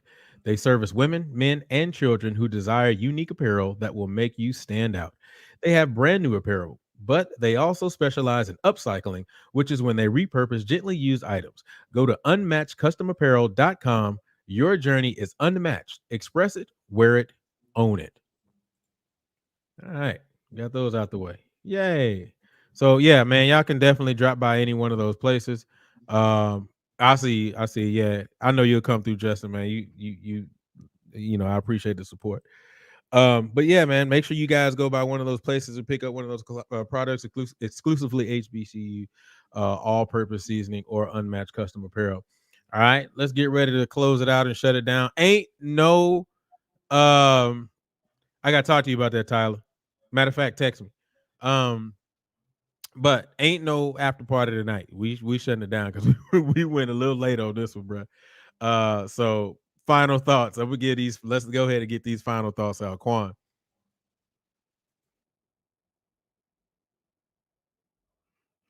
He getting that B.O.B. He getting that B.O.B. That's what he is. Trying to get his hey man, great show, man. That's cool. Great show. At the end of the day, man, continue to learn, continue to grow, continue to be the best people that you can be. And at the end of the day, all what you do should be for the next generation. Leave your legacy, man, in a positive manner. That's all I got. As he gets that B.O.B. Rick, what you got, bro? We got to allow our kids to be kids. We can sit up here, we can act like a lot of the things that happened to us growing up and that's happening to our kids now is okay, but it's not. Black kids have to deal with enough as it is, and having to grow up at an early age shouldn't be one of them. Allow your kids to be kids. Everything I say and do on this show is for the betterment of my people. Everybody that truly knows me, some of y'all think you know me because you've seen me on here. The people that truly know me know my character and they know what I stand for. I've been about excellence my whole life, but I've also been about the uplift of the Black community my whole life. That's why I joined a Black fraternity. That's why I became an educator. Like that's who I am. So disagree with me, cool. Not liking what I'm saying, cool. But don't question my integrity and my commitment to my people because you won't win that argument. All right. I really felt the need to say that, man. But on top of that, man, like, let's be better to one another. Let's be a better community. Let's stop waiting for somebody else to do something for our community that we can do for ourselves. We can be better. But in order to be better, you have to have an expectation to want to be better. You disagree with me, cool. Let's talk about it.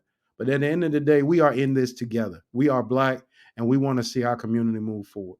And I will continue to do that, and I will continue to think with my own mind. And I hope those of you that are watching and continue to watch us will do the same thing. Have a good night. Oh, Moonchild's new album is going to be legit. Moonchild's new album, that track they got with Alex Isley, go check it out, y'all. That thing is crazy. Like, go check it out. So have a good night, my people, and let's just keep supporting each other.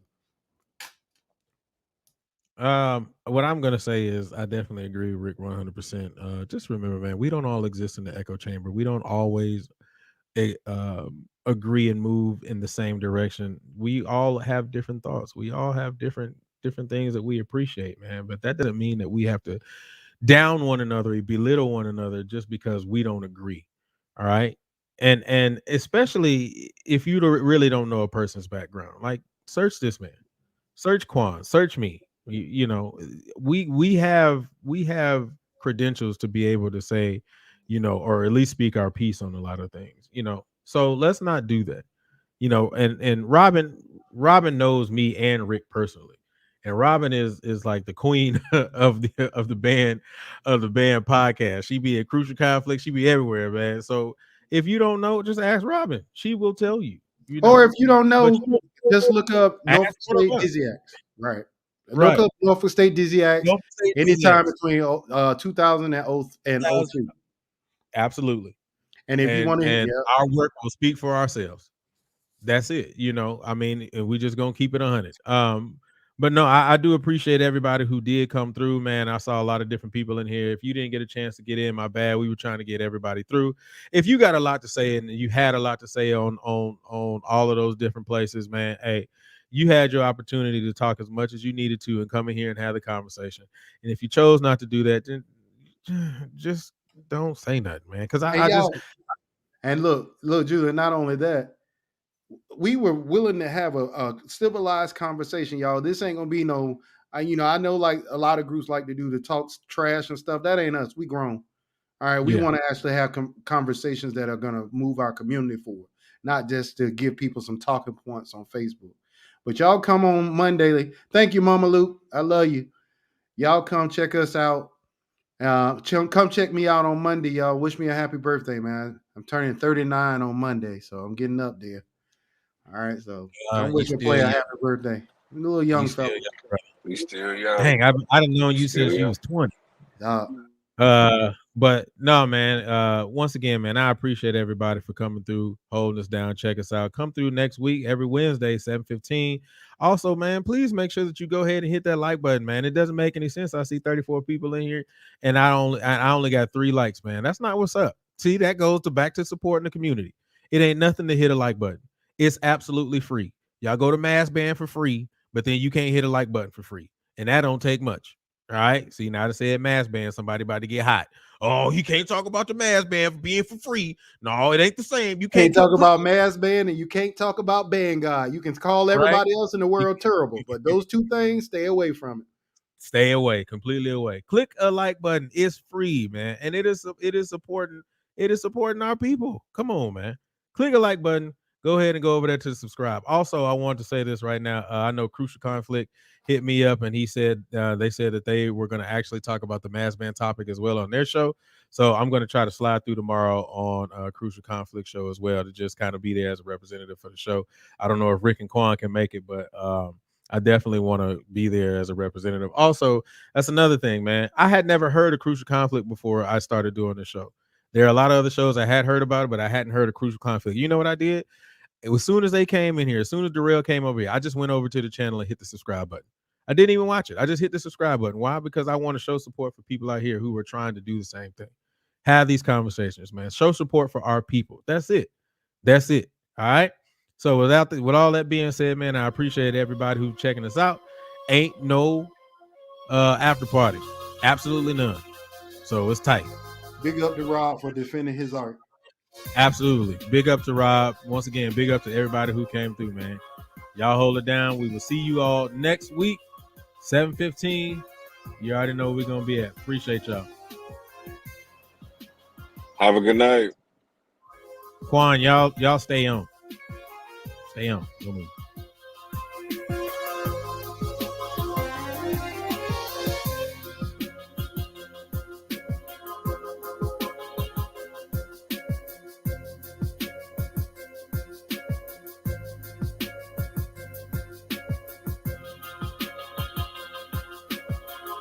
Celebration Bowl on Saturday.